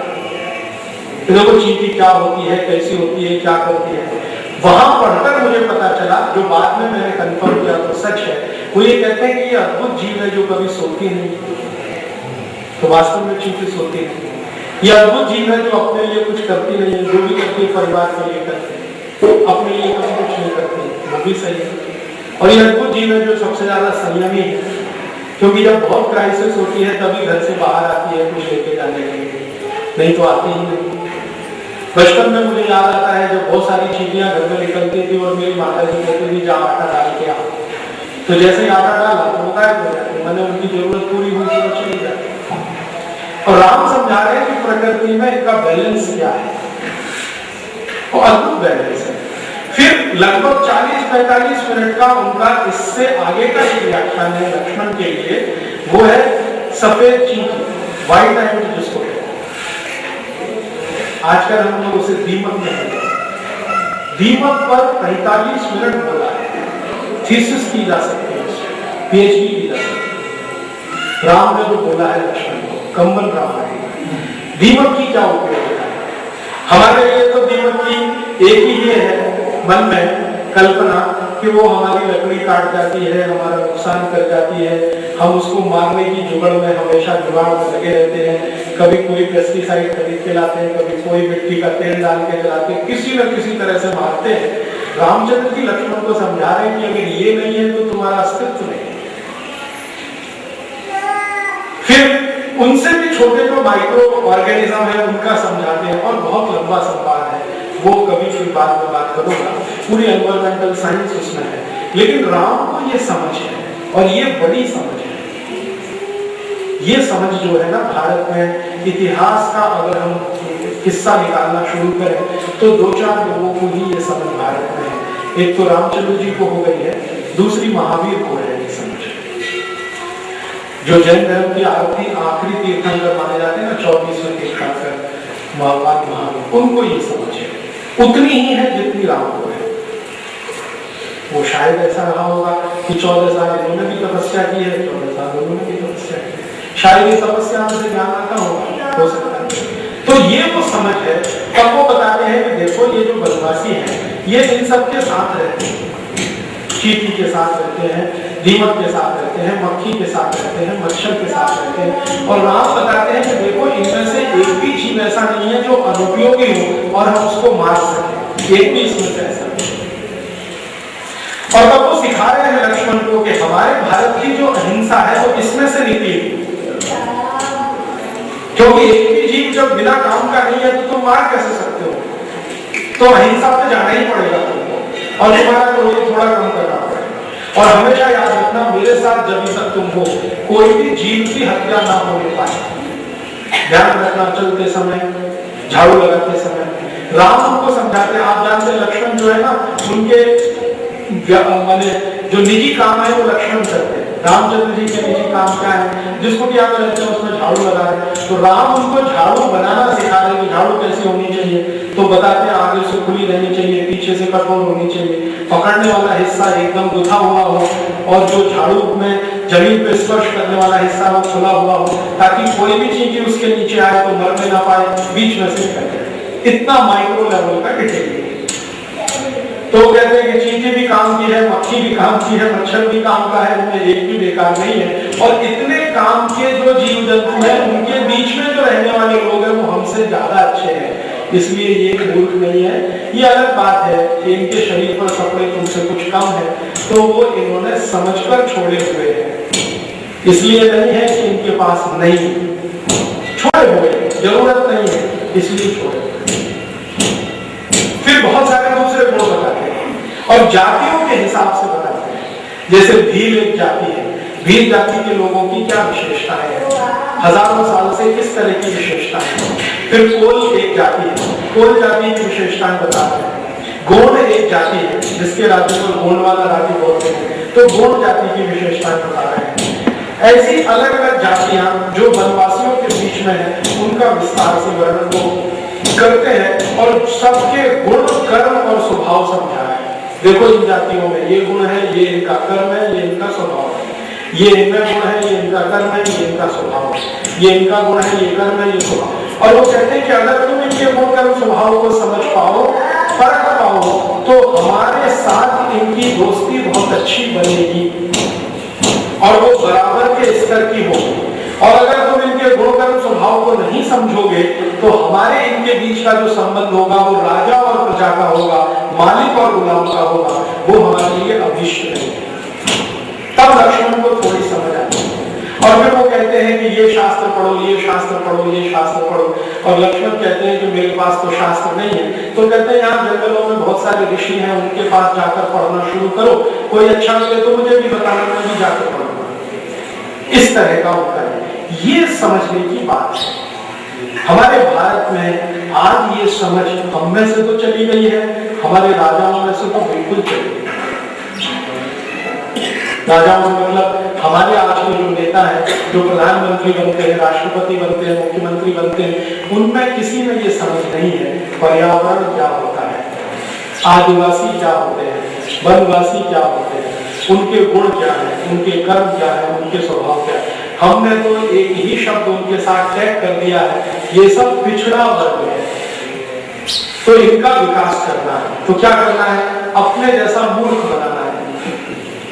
विकास करने से ये हम तो मूर्ख हैं ही, हमारे जैसे मूर्ख ये बने, माने अपना जंगल छोड़कर आ जाए और ये कंक्रीट के जंगल में रहना शुरू कर दें। इनकी 10 मंजिले की बिल्डिंग बना दें, पेड़ के नीचे रहते हैं, शुद्ध हवा खाते हैं, जीव जंतुओं के बीच में रहते हैं, उनके साथ सहचर का नाता रखते हैं, वो सब खत्म करके अपने जैसा बनाने में हम लगे। तो हमारी जो डेवलपमेंट डेफिनेशन है, और श्री राम जी की उसमें जमीन आसमान का अंतर है। लक्ष्मण को वो बता रहे हैं, अंत में कहते हैं कि देखो सबसे ज्यादा विकसित ये है, उनसे कम हम यहाँ हैं तो इनके जैसा बनने की कोशिश करने के लिए है, क्योंकि इनके पास बहुत सारे हैं। तो लक्ष्मण कहते हैं इनमें एक गुण नहीं है। जब उनके ये सब समझ में आता है, इनमें एक गुण नहीं है। क्या नहीं है? राम पूछते हैं, इनमें वीरता की कमी है, कहते तुमसे ज्यादा वीर है। और फिर उनका इतिहास बताया, वीरों का, गोलों का, गोंडों का, जिन्होंने हजारों साल क्या-क्या युद्ध लड़े हैं और अपने को बचा के रखा। तो लक्ष्मण कहते हैं इनमें कोई तो दुर्गुण होगा। तो राम कहते हैं हाँ, इनमें एक ही दुर्गुण मुझे दिखाई देता है कि ये हमेशा किसी अवतार की प्रतीक्षा में है। यही इनका एक दुर्गुण है, बाकी इनमें कोई दुर्गुण नहीं। ये वीर है, साहसी है, स्वाभिमानी है, स्वावलंबी है, समझ बहुत है, प्रकृति की, पर्यावरण की, सब कुछ इनमें है। एक ही दुर्गुण आया है इनमें कुछ सालों में कि ये किसी अवतार की प्रतीक्षा में है, कोई अवतार आएगा भगवान का भेजा हुआ तो हमारी दशा सुधारेगा या राज्य की दशा सुधारेगा। रामचंद्र जी कहते हैं कि इनके इसी दुर्गुण को समाप्त करने के लिए मैं प्रयास करना चाहता हूँ और इनको ये समझाना चाहता हूँ कि अवतार कोई नहीं आएगा, आएगा तो तुम्हारे बीच से आएगा। तुम अपने को ही अवतारी मानना शुरू करो। तो ये एक बहुत अच्छा संवाद है जिससे मिलता है। फिर आगे बढ़े इस कहानी में, तो जहां भी रामचंद्र जी को किसी दुष्ट को संहार करना है या यज्ञ कर्म में बाधा पैदा करने वाले को संहार करना या अधर्मी को संहार करना है, तो कभी भी अयोध्या से सेना नहीं बुलाई हुई। कितने भी बड़े संघर्षों में रावण के साथ संघर्ष तो उनका अंतिम संघर्ष है। रावण के पहले छोटे छोटे सैकड़ों संघर्ष उनके हुए हैं दुष्ट लोगों से, पापियों से, अत्याचारियों से, अधर्मियों से। कभी भी अयोध्या की सेना नहीं बुलाई। तो लड़ा कैसे? उन्हीं लोगों की मदद से जिनके लिए लड़ना है। अच्छा, उनको लड़ने के लिए तैयार करना है। तो रामचंद्र जी का जो समय है वन में रहने का, वो किस तरह का है? सुबह 4 बजे उठना, 3:45 बजे ब्रह्म मुहूर्त में उठना, उसके बाद अपना जो इष्ट देव को पूजा आदि करना, थोड़ा योग प्राणायाम जो करना, 45-50 मिनट 1 घंटे का समय खत्म करके फिर निकल जाते हैं अपने इन लोगों के बीच में उनको शस्त्र विद्या सिखाने के लिए। भीलों को सिखा रहे हैं, फूलों को सिखा रहे हैं, घोड़ों को सिखा रहे हैं। और ध्यान रखिए, इनमें कोई भी ऐसे लोग नहीं है जो शास्त्रों के द्वारा पंडित घोषित किए गए, जिनको बड़ा शास्त्रीय ज्ञान। साधारण लोग उनको सिखा रहे हैं शस्त्र चलाना, शस्त्रों के साथ अस्त्र चलाना। अस्त्र और शस्त्र का अंतर आप सब जानते हैं। तो अस्त्र शस्त्र चलाना सिखाना और उनका भरपूर उपयोग कैसे कर लेना है, ये वो उनको सिखा रहे हैं। ये नित्य कर्म है उनका, बिना किसी बाधा। रोज सुबह से 4 बजे से लेकर 6-7 बजे के बीच। उसके बाद फिर उनका दूसरा जीवन शुरू होता है। वो अध्ययन तो कर चुके हैं क्योंकि उनके गुरुओं ने, अब वो अध्ययन इनको करवाए जितना उनको है और इनको नहीं है, इस तरह का चलता है। फिर वो दोपहर का भोजन और थोड़ा विश्राम और फिर शाम को वही क्रम और रात को। जब ये तैयार हो गए तब लड़ाई शुरू कर दी। अच्छा, एक दिन लक्ष्मण कहते हैं कि भैया आप तो चाहे अकेले लड़ सकते हैं, सिहार कर सकते हैं, मार भी सकते हैं, हाँ मार भी सकते हैं, क्यों नहीं कर लेते? उनका फिर कोई सवाल, मैं जब यहाँ से चला गया तो ये अपनी रक्षा कैसे करेंगे? इसलिए इनको तैयार करके इनसे लड़वाना है। मैं भी साथ में हूँ, ये भी मेरे साथ में। तो ये तो बहुत धीरज का काम है, ये तो जल्दी नहीं होता, बहुत धीरज लगता है। किसी को ट्रेनिंग देके तैयार करना, फिर इतना तैयार करना कि युद्ध के लिए तैयार है, तो वो ट्रेनिंग का समय उनका बहुत बड़ा है। प्रशिक्षण उनका जीवन का सबसे बड़ा काम है। और शायद सैकड़ों, हजारों ऐसे ऐसे लोग उन्होंने प्रशिक्षित किए। और जहां प्रशिक्षण देके सेना बना दिया, संगठन बना दिया, जो बहुत महत्व की बात है राम के जीवन से समझने की, कि जिस समाज में समस्या है उस समाज के लोगों को संगठित करके समस्या का समाधान करना है। तो समाज की समस्या समाधान करने के लिए संगठन बना दिया, शस्त्र बना गए अस्त्र आ गए, ताकतवर हो गए, स्वाभिमानी स्वावलंबी हो गए, छोड़ दिया, कहा अब तुम चलाओ मैं चलता हूं। मैंने इसमें तो समझने की बात है वो ये कि राम चाहे तो वहां राजा बन के रहे और वो तैयार है उनको स्वागत करने, लेकिन सब कुछ करके उन्हीं के बीच में से किसी को राजा बना के उनको सब कुछ सौंप के फिर चल दिए, झोली डंडा उठा के किसी आगे। ये जो उनके जीवन में, उनके स्वभाव में दिखाई देता है कि लंका जीतने के बाद खुद राजा नहीं बनते, विभीषण को राजा बना के चले आते हैं, ये उनके जीवन में शुरू से है। रावण का राज्य जीतने के बाद ये आया है ऐसा नहीं है, शुरू से उनके जीवन में ये चल रहा है। जहां भी छोटे छोटे राज्य हैं, जहां भी उन्होंने कोई बड़ी जीत हासिल की है, वहां उस स्थानीय व्यक्ति को राजा बनाया, सौंप दिया, आगे चले गए, फिर किसी को राजा बनाया, सौंप दिया, फिर आगे चले गए, फिर राजा बनाया, फिर सौंप दिया, फिर आगे। दशरथ में ये गुण नहीं है, दशरथ में ये गुण नहीं। दशरथ में क्या गुण है? जिस राज्य को जीत लिया हमेशा के लिए उसको अपने राज्य में मिला के रखना है, और इसको दशरथ चक्रवर्तित्व होने के लिए आवश्यक मानते हैं। राम उससे मतभेद। राम कहते हैं कि चक्रवर्ती वो है जो राज्य बनाए और सौंप के निकल जाए, और ये समझ बहुत देर में भारत के एक राजा को आई है, अशोक, जो बौद्ध धर्म का फिर सबसे बड़ा बतावलंबी बना है। वो राम के गुण से ही समझ आई। अब भारतीयता का शायद ये एक दूसरा बड़ा गुण बन गया है, राम ने स्थापित किया है, वही हमारे यहाँ भारतीयता हो गई है, ऐसा मुझे अभी समझ में आने लगा है। उन्होंने एक गुण स्थापित कर दिया ये कि जो लोग हैं, समस्या जिनकी है उनको प्रेरित करना, खड़ा करना, समस्या का समाधान कराना, उन्हीं के बीच में से किसी को राजा बनाना, अपने हाथ में कुछ नहीं लेना और निकल जाना। बिल्कुल ऐसे ही जैसे कोई पुराने कपड़े थे छोड़कर निकल गए, नए धारण करिए, इस तरह से चलते चले जाना। शायद योगी वही होते होंगे, मोह जरा भी ना आए, कर्म योगी शायद वही होता होगा। तो कर्म योगी होने की जो आदर्श परिभाषा है वो उन्होंने स्थापित कर दिया। मुझे उनका ये गुण बहुत अद्भुत लगता है। शायद कृष्ण में यही गुण राम से आया, जो अपने हाथ से कुछ नहीं करते हैं और राज्य स्थापित करके दूसरों को देते हैं।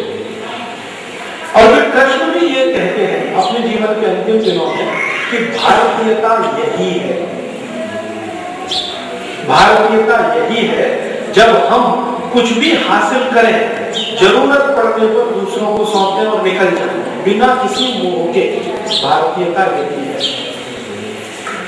ये जो दूसरी एक संस्कृति दुनिया में फैली हुई है, जिसका जिक्र अभी थोड़ी देर पहले भारत करते थे, अमेरिकी और यूरोपियनिज्म, वो इसके ठीक विपरीत है।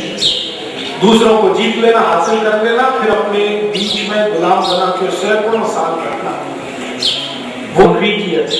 ये भारत। तो भारतीयता के आदर्श स्थापित करने में राम का जो अद्भुत है। अब वो ये जो आदर्श है, इसी के चलते एक तो नहीं सैकड़ों सैकड़ों छोटे छोटे राजाओं को स्वावलंबी बना के, स्वयं को बना के वो खड़ा करते हैं, और ये खड़ा करते करते करते करते बढ़ते चले जाते हैं, और बढ़ते बढ़ते तो लंका तक पहुंचते हैं, और लंका पहुंचकर रावण के साथ युद्ध की तैयारियां हैं। उन तैयारियों से पहले की ये जो छोटी छोटी तैयारियां हैं, ये उनको बहुत मदद करती हैं, और इनको मदद करने में ये सब का बहुत बड़ा हिस्सा है। अब इसमें एक विशेष प्रसंग मैं आपको और सुनाना चाहता हूँ, उसके बाद इसको मैं खत्म करूंगा। और एक विशेष प्रसंग क्या है, मैंने आपसे मेरे व्याख्यान के शुरू में कहा था कि मैं समझना चाहता हूँ राम राज्य क्या है, वो इसी में से समझ में आया। रामचंद्र जी चले गए वन, और वन में ये सब कर रहे हैं, ये तो अभी मैं आपको बता दिया। अब एक महत्वपूर्ण घटना घटित होती है, दशरथ का स्वर्गवास होता है। वो बहुत महत्वपूर्ण घटना है, और दशरथ का स्वर्गवास होता है, उसकी खबर देने के लिए भरत राम के पास जाते हैं। और आप जानते हैं कि भरत जो है ना, राम के पास दशरथ के स्वर्गवास की खबर देने के लिए ही नहीं जाते हैं, बल्कि ये संकल्प लेके जाते हैं कि मैं राम को वापस लेके आऊंगा। तो कहते हैं कि मैं शायद इतना कन्विंस नहीं कर पाया उनको वापस लाने के लिए, तो अपनी माताओं को भी साथ में लाते हैं, कौशल्या भी आती हैं और वो सब आती हैं। और वो कहते हैं कि अगर मेरे अकेले से और माताओं के मानने से नहीं माने तो सब मंत्रियों को लेकर चलो। मंत्रियों को बुलाते हैं, सेना के जितने सुप्रीम कमांडर हैं सबको लेके चलो, तो पूरी सेना लेके भरत आते हैं रामचंद्र जी को मिलने और दो बातें कहते हैं। एक तो पिताजी का स्वर्गवास हो गया है और आप वापस चलो क्योंकि राज्य आपका है, मैं तो आपका सेवक हूं। भरत का गुण अपनी माँ के विपरीत है, केकई के विपरीत है, स्वभाव भी विपरीत है, कर्म भी विपरीत है, तीनों ही अलग है। तो इस उद्देश्य से जाते हैं। अब जब राम से उनका मिलन होता है और भरत राम का संवाद है, मैं मानता हूं कि पूरी रामायण का या राम कथा का वो सबसे महत्वपूर्ण बात है या सबसे महत्वपूर्ण हिस्सा है राम और भरत का मिलना और राम और भरत का संवाद। राम भरत का जब संवाद होता है और मिलन होता है तो उसमें सबसे महत्वपूर्ण मुझे जो नजर आता है कि राम भरत को प्रश्न पूछते हैं। पहले तो लक्ष्मण ने उनको कंफ्यूज करने की कोशिश की है राम को बताया कि देखो इतनी सेना लेके आ रहा है, हमला करने आ रहा है। तो राम कहते हैं तुम क्यों ऐसा सोचते हो, हमारा भाई है, हम पे हमला करेगा। उनका नहीं, आपको मालूम नहीं वो केकई का पुत्र है और केकई वही है जिसने आपको वनवास दिया है। तो राम कहते हैं ना केकई ने तो बहुत बड़ा एहसान किया है, जो मैं चाहता था वो करने के लिए रास्ता प्रस्तुत किया। तो भरत को लक्ष्मण को ये सब ज्यादा समझ में नहीं आता और शायद तत्व की गहराई में वो इतना उतरते नहीं है या उतरना नहीं चाहते। तो खैर वो कहते आने दो और अगर लड़ना ही पड़ा तो लड़ लेंगे और हम काफी हैं। तो लक्ष्मण कहते हैं आपका मैं अकेला काफी हूं, इतनी बड़ी सेना है वो। उसके बाद होता क्या है कि जब ये इतनी बड़ी सेना लेके भरत आते हैं तो जो वनवासी हैं उनको शायद ये गलतफहमी हो जाती है कि ये राम पे हमला करने के लिए जा रहे हैं, क्योंकि उनको ये तो मालूम है कि राम को निकाला दिया गया है, वनवास दिया गया, भरत को गद्दी दी है। तो वनवासियों को ये गलतफहमी है कि शायद ये राम को मारने जा रहे हो, तो वो तैयार हो जाते हैं। बीच में कई जगह हो भी जाता है, कई बाद में उनको समझ में आता है नहीं ये तो राम को वापस लेने के लिए जा रहे हैं। तो पूछते भी हैं, कहीं जो भील है, भील जाति, गोंड और ये कोल जाति के लोग पूछते हैं, उनके सरदार पूछते हैं कि आपको इतनी सेना लेके आने की क्या जरूरत थी। तो भरत कहते हैं कि देखो मैं राम को कन्विंस नहीं कर सकता, मना नहीं सकता, इसलिए सबको लाया हूँ, ये सब उनको कन्विंस करेंगे शायद वो वापस जाए, इसके लिए ये सेना। तो खैर तो सेना लेके पहुंच जाते हैं और राम और भरत का मिलन होता है और संवाद होता है। तो ये जो मिलन और संवाद है उसमें से वो एक घटना है उसको मैं छोड़ना चाहता हूँ, जब वो राजा दशरथ के स्वर्गवास की कहानी कहते हैं। तो राजा दशरथ के स्वर्गवास की जैसे कहानी कहते हैं तो अकेले राम है जो उतने ही निष्ठा और उतने ही शांत मन से उसको सुनते हैं जितने शांत मन से उन्होंने अपने वनवास की घोषणा को सुना। उतने ही शांत मन से उतने ही स्वर्गवास हो गया और ये सब परेशान, बाकी लक्ष्मण परेशान है, सीता जी परेशान है, उनका स्वर्गवास हो गया। लेकिन राम में धीरता बहुत है, खराब से खराब समाचार को सुनने का मात्रा होता है। वो जानते हैं कि उनके पिता उनको सबसे ज्यादा प्यार करते हैं, अब वो नहीं है इस दुनिया में, उनके दुखद निधन का समाचार भी उतनी ही शालीनता से सुनना, शांति से सुनना जितना अपने जीवन में सबसे खराब किसी चीज को सुनने का। तो वो सुन लेते हैं, उसके बाद वो बात नहीं खत्म होती, फिर वो बात करते हैं रामचंद्र जी भरत से संवाद करते हैं और वो संवाद जो है ना सबसे अच्छी तरीके से, थोड़ा तो वाल्मीकि में है और ज्यादा तो कंबर रामायण में है। तो विस्तार से संवाद क्या है, रामचंद्र जी उनसे प्रश्न पूछ रहे हैं, भरत से प्रश्न पूछ रहे हैं और प्रश्न ऐसे पूछ रहे हैं जिनको समझने की हम कोशिश करें तो समझ में आ जाता है राम राज्य क्या है। सारे प्रश्न इस तरह के। अब वो प्रश्न पूछ रहे हैं, उनकी संख्या लगभग 56 प्रश्न उन्होंने पूछे, 56 क्वेश्चंस भरत जी को पूछे हैं राम ने, और एक से एक अद्भुत प्रश्न जो राम राज्य को समझने में हमको काफी कुछ मदद करता है। राम राज्य क्या है वो उन प्रश्नों से समझ में आता है। सबसे पहला प्रश्न पूछते हैं भरत, क्या तुम अपने गुरुओं का वैसे ही आदर करते हो जैसे मैं करता था? मेरे चले आने के बाद क्या तुम अपने गुरु का वैसे ही आदर करते हो जैसे मैं करता था? गुरु कौन? वशिष्ठ। और वशिष्ठ के समकक्ष बहुत। तो भरत उस प्रश्न को सुनकर उत्तर दे देते हैं कि हाँ करता हूं। राम फिर पूछते हैं क्या उतना ही जितना मैं? तो भरत पूछते आप इसको इतना जोर क्यों दे रहे और गुरु को ही क्यों कह रहे और किसी का क्यों नहीं कहते? माँ का क्यों नहीं पूछते? माँ का आदर करते हो कि नहीं? पिता का करते हो कि नहीं? भाइयों का करते हो कि नहीं? या हमारे मंत्रियों का करते हो कि नहीं? अधिकारियों का करते हो कि नहीं? वगैरह वगैरह वगैरह वगैरह। तो राम उत्तर देते हैं, वो कहते हैं कि देखो गुरु और बाकी जितने भी तुमने नाम लिए संबंधों में ये सब एक दूसरे से बहुत अच्छे दिखते हैं, सुंदर लगते हैं, शब्द अच्छे हैं, लेकिन तुलना नहीं है। गुरु बिल्कुल अलग है और ये बिल्कुल अलग है। क्या अंतर है? भरत समझना चाहते हैं। तो कहते हैं कि देखो यही एक ऐसा व्यक्ति है गुरु जो बिना ईर्ष्या और द्वेष के सलाह देता है, बिना राग और द्वेष के सलाह देता है, बिना स्वार्थ के सलाह देता है। यही एक है गुरु जो कभी स्वार्थी नहीं होता, ईर्ष्यालु नहीं होता, राग द्वेष में नहीं पड़ता, किसी कामना के वशीभूत होकर नहीं कहता। यही है, इसलिए इसकी वेलबींग माने इसके बारे में सबसे अच्छे होने की मेरे मन में जो है वो मैं सुनना चाहता हूँ। उनका हाँ मैं वैसा ही करता हूँ, गुरुओं को बहुत सम्मान देता हूँ। तो मैं मानता हूँ राम राज्य माने क्या? जहाँ गुरुओं को सबसे अधिक आदर और सम्मान मिले, क्योंकि वो हमारे प्रति ना कोई राग, ना कोई द्वेष, ना कोई इच्छा, ना कोई अपेक्षा, बिना इसके हमको सलाह दिया ऐसा करो, ऐसा मत करो, ऐसा करो, ऐसा मत करो, ऐसा। तो वो कहते हैं हाँ ऐसा होता है। तो राम थोड़े संतुष्ट होते हैं, हाँ ठीक है, इसका माने राज्य तुम्हारा कुछ ठीक दिशा में है। दूसरा प्रश्न, 56 प्रश्न, दूसरा प्रश्न, क्या तुम्हारे राज्य में जनता धन धान्य से भरपूर है? लोगों को किसी तरह का कोई भौतिक, दैविक और दैहिक दुख तो नहीं है?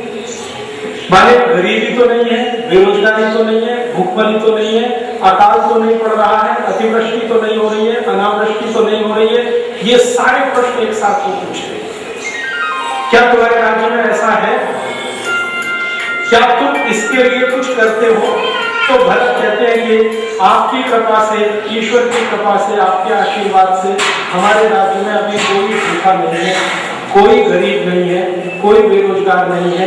जितनी आवश्यकता पानी की है उतनी बारिश होती है और बारिश का पानी हम संजो कर रखते हैं। वाटर मैनेजमेंट जो आज की भाषा में कहें, हमको अगर 12 साल भी अकाल पड़ जाए तो हमने पानी की व्यवस्था करके रखी हुई है, भूगर्भ जल की भी व्यवस्था है और एक तरह का सरफेस वाटर और एक ग्राउंड वाटर, दोनों की व्यवस्था हमने करके रखी हुई है। विस्तार से बताते हैं। राम थोड़े और ज्यादा आश्वस्त होते हैं, हाँ तुम्हारा कार्य ठीक। तीसरा प्रश्न करते हैं कि क्या तुम्हारे सारे मंत्री और अधिकारी नॉन करप्ट हैं, अभ्रष्ट हैं, भ्रष्टाचारी नहीं है? तुम ये कह सकते हो? तो थोड़ी देर वो सोचते हैं, तो कहते हैं हाँ हमारे सभी मंत्री और अधिकारी कुछ भी भ्रष्टाचार में लिप्त नहीं है। फिर वो पूछते हैं कि भ्रष्टाचार कितने तरह के होते हैं? राम को पूछते हैं तो वो 16 तरह के भ्रष्टाचार के नाम, 16 तरह के भ्रष्टाचार, 1 2 3 4 5 6 7 8 9 10। दुर्भाग्य से हमारे भारत में इस समय वो 16 के 16 राम पूछ रहे हैं तुम्हारे मंत्री, तुम्हारे अधिकारी इस तरह के भ्रष्टाचार से मुक्त हैं? तो दशरथ कहते हैं हाँ मुक्त हैं। तो थोड़े और आश्वस्त होते हैं। चौथा प्रश्न पूछते हैं क्या तुम्हारा रेवेन्यू कलेक्शन, आप ध्यान देना इस बात, रेवेन्यू कलेक्शन माने टैक्स कलेक्शन, क्या तुम्हारा कर संग्रह खर्चे से ज्यादा है?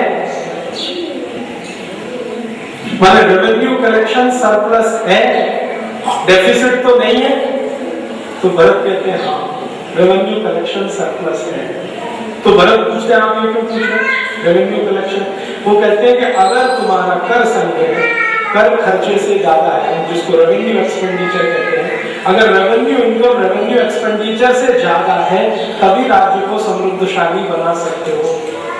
अगर तुम्हारा रेवेन्यू एक्सपेंडिचर रेवेन्यू कलेक्शन से ज्यादा हो गया, माने कलेक्शन का में खर्चा ज्यादा है, तब तो राज्य को कर्ज में डालोगे तुम। और तुमको कर्ज लेके राज्य चलाना पड़ेगा, और कर्ज चलाकर तो कोई राज्य सुखी नहीं होता है। तो मैं इसलिए पूछ रहा हूं कि हमें कर्ज लेने की आवश्यकता तो नहीं पड़ती, तुम्हारे राज्य में कर्ज तो नहीं लिया जाता। तो भरत कहते हैं अभी तक तो नहीं लिया जाता, तो ध्यान रखना आगे न लिया जाए। इसका अर्थ क्या है?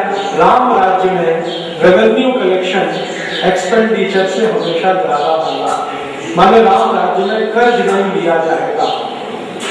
भारत में आज की परिस्थिति में 18 लाख करोड़ रुपए का कर्ज लिया जा चुका है आजादी से पिछले 60 साल, और 30 राज्य है, 30 राज्यों में ले लिया है।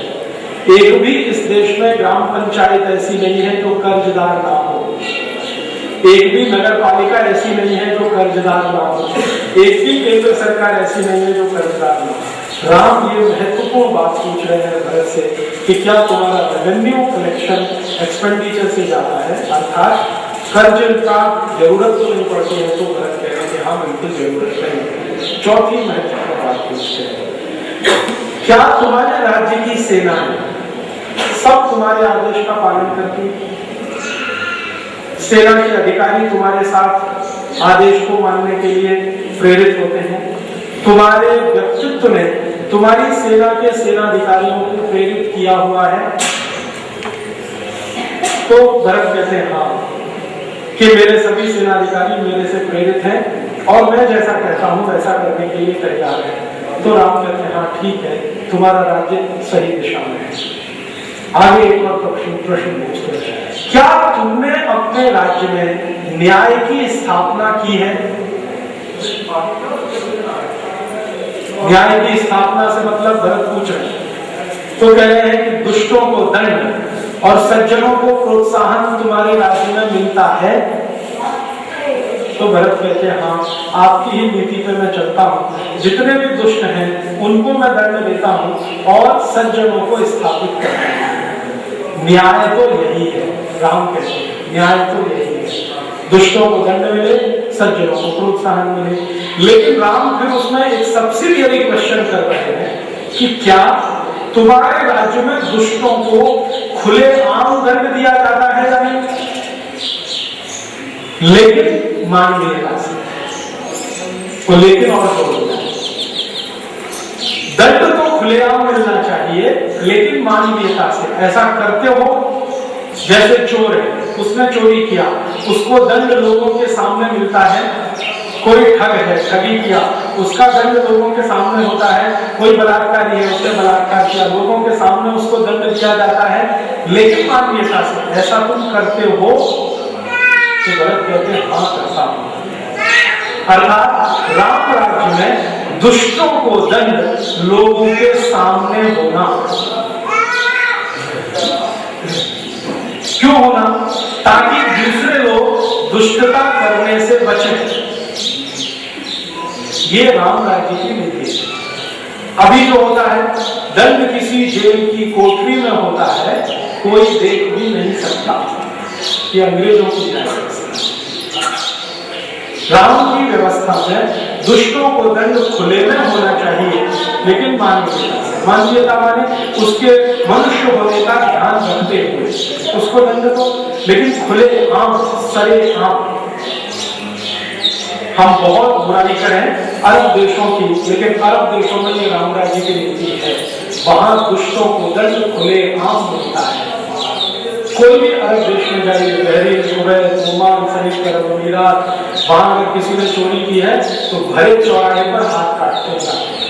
बलात्कार किया है तो भरे चौराहे पर पत्थर मार के हत्या करते हैं। अगर चोरी की है, बलात्कार किया, कोई बड़ा गुनाह किया है, भीड़ भरे लोगों के सामने ये वो करते हैं। राम राज्य का पालन शायद कुछ अंशों में वो करते हैं, हम तो नहीं करते। हमारे यहाँ तो होता है मुकदमा भी बंद कमरों में चलता है, दंड भी बंद कमरों में दिया जाता है, काल कोठरी का दंड। ये अंग्रेजी नीति है, राम नीति नहीं है, राम राज्य की नीति। अगला और एक इंटरेस्टिंग प्रश्न वो करते हैं कि तुम सुबह जल्दी उठते हो,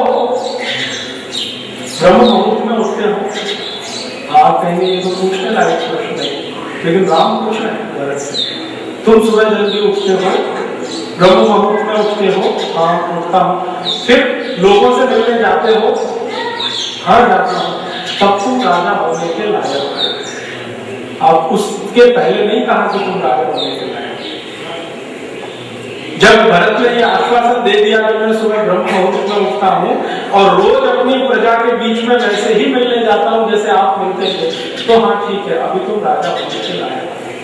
रात्रि शयन जल्दी करते हो, तो हाँ जल्दी करता हूँ, तो अभी सुबह जल्दी उठ पाओगे। रात में 12 बजे तक जगोगे तो सुबह उठने का सवाल ही नहीं। तो रात्रि शयन और सुबह उठना, ये भी प्रश्न पूछ लिया वो 56। फिर आगे वो पूछते हैं कि तुम्हारे मंत्रिमंडल के जो मंत्री हैं उनके साथ तुम कोई भी चर्चा करो, योजना बनाओ, तो उसका क्रियान्वयन कितनी देर में होता है? प्लानिंग हो गया, 5 ईयर प्लानिंग कर लिया, 10 ईयर प्लानिंग कर लिया, 20 ईयर प्लानिंग कर लिया, इम्प्लीमेंटेशन कब स्टार्ट होता है? वो ये कह रहे हैं कि योजना बनाना तो ठीक है, उसका पालन कब से शुरू होता है? अगर तत्काल शुरू होता है तो तुम राजा होने लायक हो, नहीं होता है तो तुम्हारे गुण को सुधारो, दुर्गुण है। माने आपने योजना बनाई कोई भी विकास की, वो योजना बनने के तुरंत बाद अगर उसका पालन शुरू होता है तब तो वो राम राज्य है, नहीं होता है तो नहीं है राम राज्य। भारत में आज क्या होता है, योजनाएं 50 साल पहले बन चुकी है, पालन उनका आज तक नहीं होता है, फाइलों में बंद है, डस्टबिन में पड़ी हुई है, तो राम राज्य नहीं है। फिर आगे पूछते हैं कि जब तुम्हारे मंत्रिमंडल की बैठक होती है, उस मंत्रिमंडल की बैठक में कोई मंत्री ऐसे तो नहीं है जो तुम्हें गुमराह करते और तुमने उनको मंत्री बना के रखा हो? तो भरत कहते हैं हाँ ऐसा तो कोई मंत्री नहीं है। तो कहते हैं कड़ी नजर रखो, अगर कोई मंत्री तुम्हारे मंत्रिमंडल का तुम्हें गुमराह करता है तो उसको एक क्षण भी उस पद पर नहीं रखना है, हटा के दूसरे को रखना है, एक क्षण भी उसको नहीं रखना। ये उनकी सीख है राम की भरत को, और वो कहते हैं कि ये बहुत आवश्यक है। गुमराह करने वाले मंत्री अगर तुम्हारे बीच में है तो तुमको गलत रास्ते लेके जाएंगे। अब भरत उनसे एक सवाल पूछते हैं कि कैसे पता करूं कि वो गुमराह कर रहे हैं या नहीं? तो राम उसका बहुत सुंदर जवाब देते हैं, अपने गुरु से पूछा, अगर गुरु कहे कि ये ठीक है तो गुमराह नहीं किया, और गुरु कहे गलत है तो तुमको गुमराह किया गया। गुरु ही है जो निस्वार्थ भाव से तुमको सलाह देगा, इसलिए गुरु का आदर सबसे आवश्यक है। फिर राम आगे उनसे पूछते हैं कि तुम कोई भी योजना बनाते समय अपने विचार, अपने मंत्रिमंडल के विचार, इनको प्रमुखता देते हो या लोगों के विचारों की प्रमुखता? तुमको लगता है ये योजना बहुत अच्छी है और लोग कहते हैं ये बिल्कुल अच्छी नहीं है, तो क्या करते हो? लोगों के विचार के साथ जाते हो या तुम अपने विचारों के साथ रहते हो? तो भरत कहते हैं मैं तो लोगों के विचार के साथ जाता हूं। तो कहते हैं कि फिर तुम ठीक रास्ते पर हो। डेमोक्रेसी तो यही है। सरकार कहती है कि विदेशी कंपनियों को आना चाहिए राजस्थान में, हर मंडी में उनको छूट होनी चाहिए। किसान कहते हैं जी नहीं होनी चाहिए। सरकार अपने पे अड़ी हुई है कि हम ये करके ही मानेंगे, और रामचंद्र जी का नाम लेते रहते हैं। रामचंद्र जी की नीति तो ये नहीं। राम की नीति है लोगों के विचार को प्रमुखता, अपने विचार को दूसरा, पहला विचार लोगों का। लोग क्या मानते हैं? लोग कहते हैं कि ठीक है तो करो, नहीं मानते तो। अभी भरत उसमें आगे प्रश्न करते हैं, अगर एक आदमी कहे तो हाँ, मंत्री से ज्यादा आदमी, मंत्री कुछ कहता है, तुम्हारे राज्य का एक व्यक्ति भी उसके विपरीत कुछ कहता है, तो वो व्यक्ति जो कह रहा है वो महत्व का है। क्यों? क्योंकि वो तुमको कर देता है, टैक्स देता है। मंत्री टैक्स नहीं देता है, मंत्री तो तुम्हारे खजाने से लेता है। वो नागरिक है, वो तुमको टैक्स देता है। वो नागरिक के टैक्स देने से तुम्हारा राज्य चलता है। इसलिए एक नागरिक का विचार भी तुम्हारे लिए बहुत महत्वपूर्ण है। शायद यही एक बात जो राम के मन में है वो उनके जीवन के उत्तरार्ध में हमें दिखाई देती है। जब एक कपड़े को धोने वाला धोबी सीता के बारे में कुछ कहता है तो वो परीक्षा के लिए निकालता है। राम के ऊपर लांछन लगाने वाले कुछ लोग कहते हैं कि वो स्त्रियों के विरोधी थे क्योंकि सीता को घर से निकाल दिया। और ये किस्सा तब है जब वो अयोध्या वापस आ गए हैं और किसी ने कह दिया है सीता के बारे में पता नहीं कितने दिन रावण के यहाँ रही है और क्या क्या किया है। तो एक व्यक्ति के कहने पर सीता को घर से निकाल देना ये उस गुण के कारण है। जब वो भरत को कह रहे हैं कि एक व्यक्ति भी कुछ कहता है वो महत्वकार क्योंकि वो टैक्स पेयर है।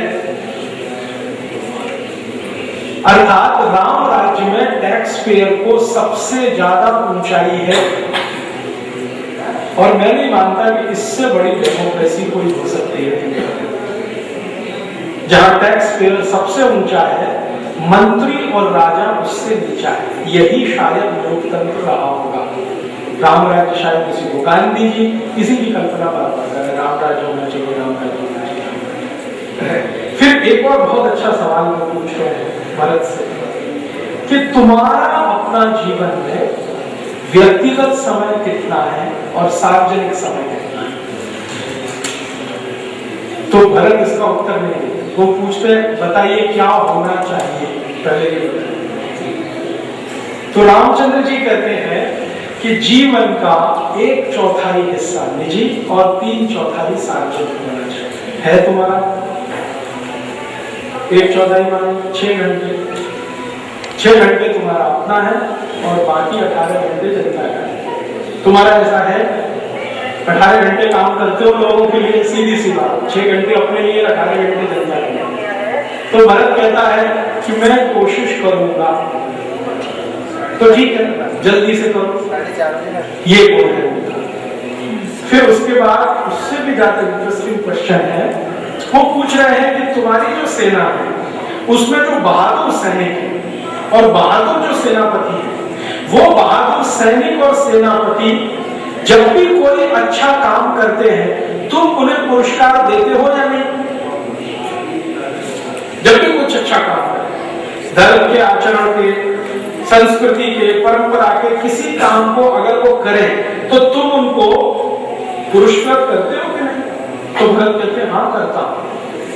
तो कहते ठीक है, इसका माने अच्छा काम करने वाले जो सैनिक अधिकारी हैं या राज्य अधिकारी हैं उनको हमेशा पुरस्कृत करते रहना, उनको सम्मानित करते रहना, ये राम राज्य। फिर एक आगे प्रश्न पूछ रहे हैं वो कि सेना के सैनिकों का और सेना के काम आने वाले घोड़े, हाथियों का भोजन व्यवस्था पर्याप्त है, संपूर्ण है, बराबर है। सैनिकों को बराबर मिल रहा है खाने पीने को, घोड़ों हाथियों को बराबर मिल रहा है खाने पीने को, कमी तो नहीं आ रही है। तो भरत कह रहे हैं हाँ बराबर है। माने आप मेरा देखिए कितने माइक्रो लेवल के क्वेश्चंस हैं, कितने छोटे छोटे प्रश्न कि सब सैनिकों को बराबर मिल रहा है, हाँ मिल रहा है। सेना के हाथियों को, घोड़ों को मिल रहा है, हाँ मिल रहा है। फिर आगे इससे भी ज्यादा पूछते हैं कि सभी सैनिक तुम्हारे राज्य से खुश हैं, प्रसन्न हैं, तुम्हारी नीतियों से सहमत हैं, उनको कोई दुख तो नहीं है, व्यक्तिगत दुख तो नहीं है, कहीं कोई परेशानी तो उनको नहीं है, और तुम उसके लिए कुछ समय निकालते हो कि नहीं। तो भरत कहते हैं हाँ मैं कोशिश कर रहा हूं।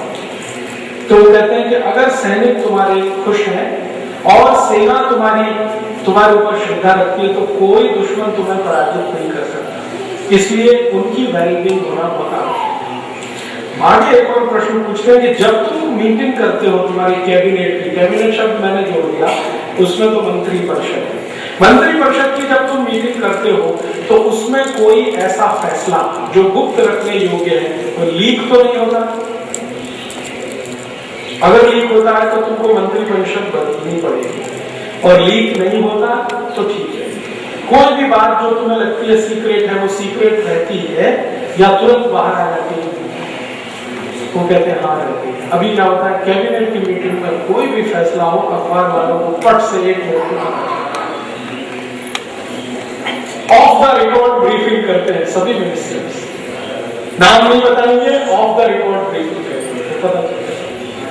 भरत को पूछ रहे हैं कि क्या तुम्हारे यहाँ सीक्रेसी मेंटेन होती है? भरत कहते हैं हाँ होती है।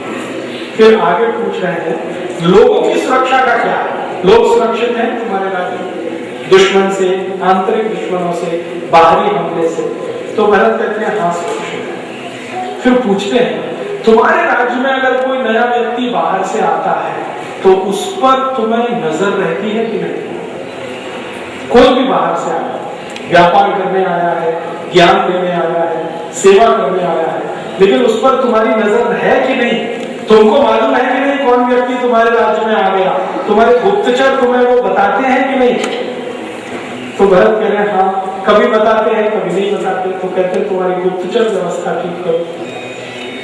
क्यों पूछ रहे हैं? बाहर से आने वाले हर अजनबी पर इतनी नजर क्यों रखना? तो उनका मालूम नहीं है कैसा है। जब वो रहेगा तब पता चलेगा उसके स्वभाव का, उसके गुण का, उसके कर्म का। अभी तो आया है, तुरंत पता नहीं चलेगा।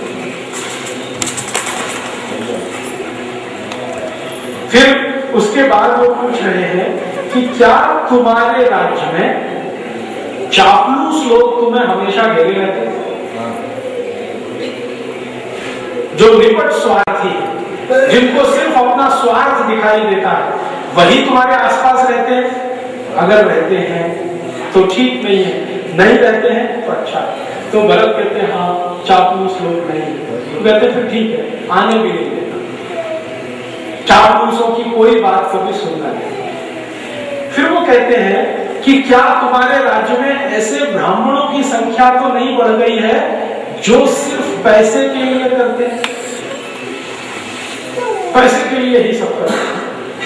पैसे के लिए राम की कथा कहना, पैसे के लिए कृष्ण की कथा कहना, 50 लाख में राम कथा कहना, 75 लाख में कृष्ण की कथा कहना। ऐसे लोग तो नहीं बढ़ गए। अगर बढ़ गए हैं तो अंकुश लगाओ।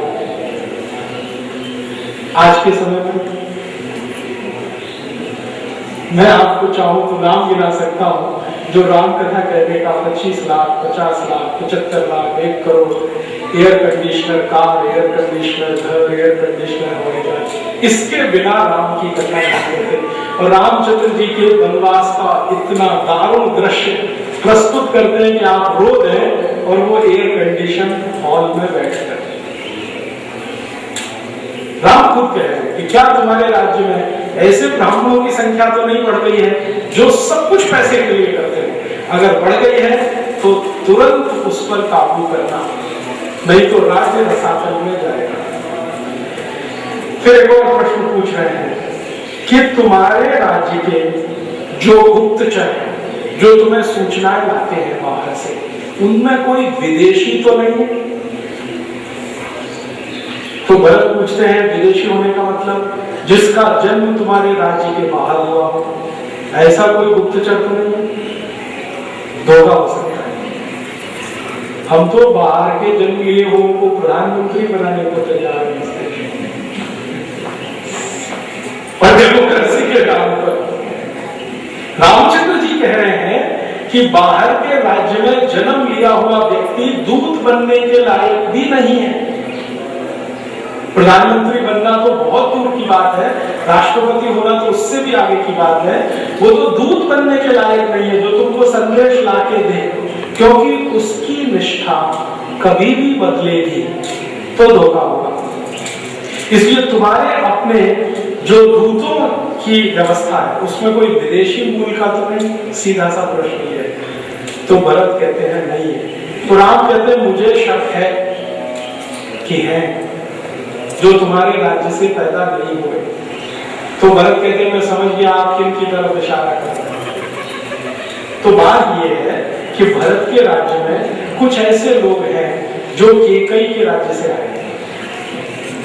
हाँ, और भरत ने उनको मुख्य स्थान दे रखा है, मंत्रिमंडल में ले रखा है। केकई का कोई भतीजा है, युद्धावर के उसका नाम है, उसको ले रखा है मंत्रिमंडल। तो इशारा राम का उधर है कि दूसरे राज्य का है, जन्म तो वहां लिया, तुम्हारे यहाँ मंत्री बन के बैठा है, कब निष्ठा बदलेगी मालूम नहीं। तो भरत समझ जाते हैं, कहते हैं मैं अभी जाते ही व्यवस्था ठीक करता हूं। मैंने राम का इंस्ट्रक्शन बिल्कुल क्लियर है कि दूसरे राज्य में पैदा हुआ व्यक्ति तुम्हारा अतिथि बनकर रहे तो ठीक है, तुम्हारे मंत्रिमंडल में नहीं आना चाहिए, तुम्हारे दूत के रूप में नहीं आना चाहिए, मैसेंजर के रूप में नहीं आना चाहिए। अब हमारे यहाँ क्या है, डेमोक्रेसी के नाम पर सब धन धान पसेरी, सब दान जो है ना पसेरी, कोई भी आ जाए, विदेशी राष्ट्रपति हो जाए, प्रधानमंत्री हो जाए, और हम इसको लिबरलाइजेशन मानते हैं। राम से ज्यादा लिबरल कौन हुआ दुनिया में? वो खुद कहते हैं कि ये हो नहीं सकता, अगर है तो तुरंत चेंज करो, लक्ष्मण चेंज करो, भरत कहते हैं कि मैं बदल जाऊं। फिर उसके बाद एक और महत्व की बात कहते हैं राम, जो आज के समय में बिल्कुल लागू होती है, हम उसको समझना चाहें तो इससे समझते हैं। वो ये कहते हैं कि तुम्हारे राज्य में मुद्रास्फीति तो नहीं, इन्फ्लेशन जिसको हम कहें तो महंगाई तो नहीं बढ़ रही, अगर बढ़ रही है तो काबू में करो, और नहीं बढ़ रही है तो ठीक है। तो भरत पूछते हैं, ये बहुत डिटेल में है कमल राम, भरत पूछते हैं कि अगर मुद्रास्फीति बढ़े तो क्या करो? तो कहते हैं कि उत्पादन की व्यवस्था सुधारो, क्योंकि उत्पादन कम होता है तो मुद्रास्फीति बढ़ती है, करेंसी का चलन ज्यादा होगा, प्रोडक्टिविटी कम होगी तो मुद्रास्फीति बढ़ेगी, तो चीजें तुम्हारे हाथ से निकल जाएंगी, इसलिए उसको कंट्रोल करके रखना है। मुद्रास्फीति तो नहीं बढ़ रही है, अगर बढ़ रही है तो कंट्रोल करो, माने महंगाई तो नहीं बढ़ रही है, बढ़ रही है तो काबू में रखो। माने महंगाई बहुत बड़ा अभिशाप है राम राज्य के लिए, राम राज्य में महंगाई नहीं होनी चाहिए। फिर वो कहते हैं कि तुम्हारे जो अधीनस्थ हैं, छोटे या बड़े, सबको पगार तनख्वाह समय से मिलती है। ऐसा तो नहीं है कि 1 तारीख का दिन निश्चित है और 20 तारीख को तनख्वाह मिले, या 2 महीने बाद मिले, या 3 महीने बाद मिले। सबकी पगार समय से मिलती है, अगर मिलती है तो विद्रोह नहीं होगा, नहीं मिलती तो व्यवस्था में विद्रोह होगा, राज्य चलाना मुश्किल हो जाएगा। फिर रामचंद्र जी पूछते हैं कि तुम अतिथियों का स्वागत करते हो अपने राज्य में? अतिथि देवो भव की हमारी जो रघुकुल की परंपरा है उसका निर्वहन करते हो? तो भरत कहते हैं हाँ करते। फिर वो पूछते हैं कि तुम्हारे राज्य के जो बुजुर्ग हैं, बूढ़े और बच्चे, उनके प्रति तुम्हारा रवैया कैसा है? जवान है वो तो छोड़ो, जो बुजुर्ग हैं और जो बच्चे हैं उनके प्रति तुम्हारा व्यवहार कैसा है? उनको अतिरिक्त स्नेह की, प्रेम की, करुणा की जरूरत है, क्या मिलता है? तो भरत कहते हैं हाँ मिलता है, ऐसा ही मिलता है जैसे तुम पिताजी को देते थे। एक और प्रश्न करते हैं, दशरथ को जिस तरह से तुम स्नेह करते थे, प्रेम देते थे, ऐसा राज्य के सभी बुजुर्गों को प्रेम और स्नेह मिलता है राज्य की तरफ से? अगर मिलता है तो राज्य ठीक है, नहीं मिलता है तो ठीक करो। माने वहां दृष्टि है राम की कि जो बुजुर्ग हैं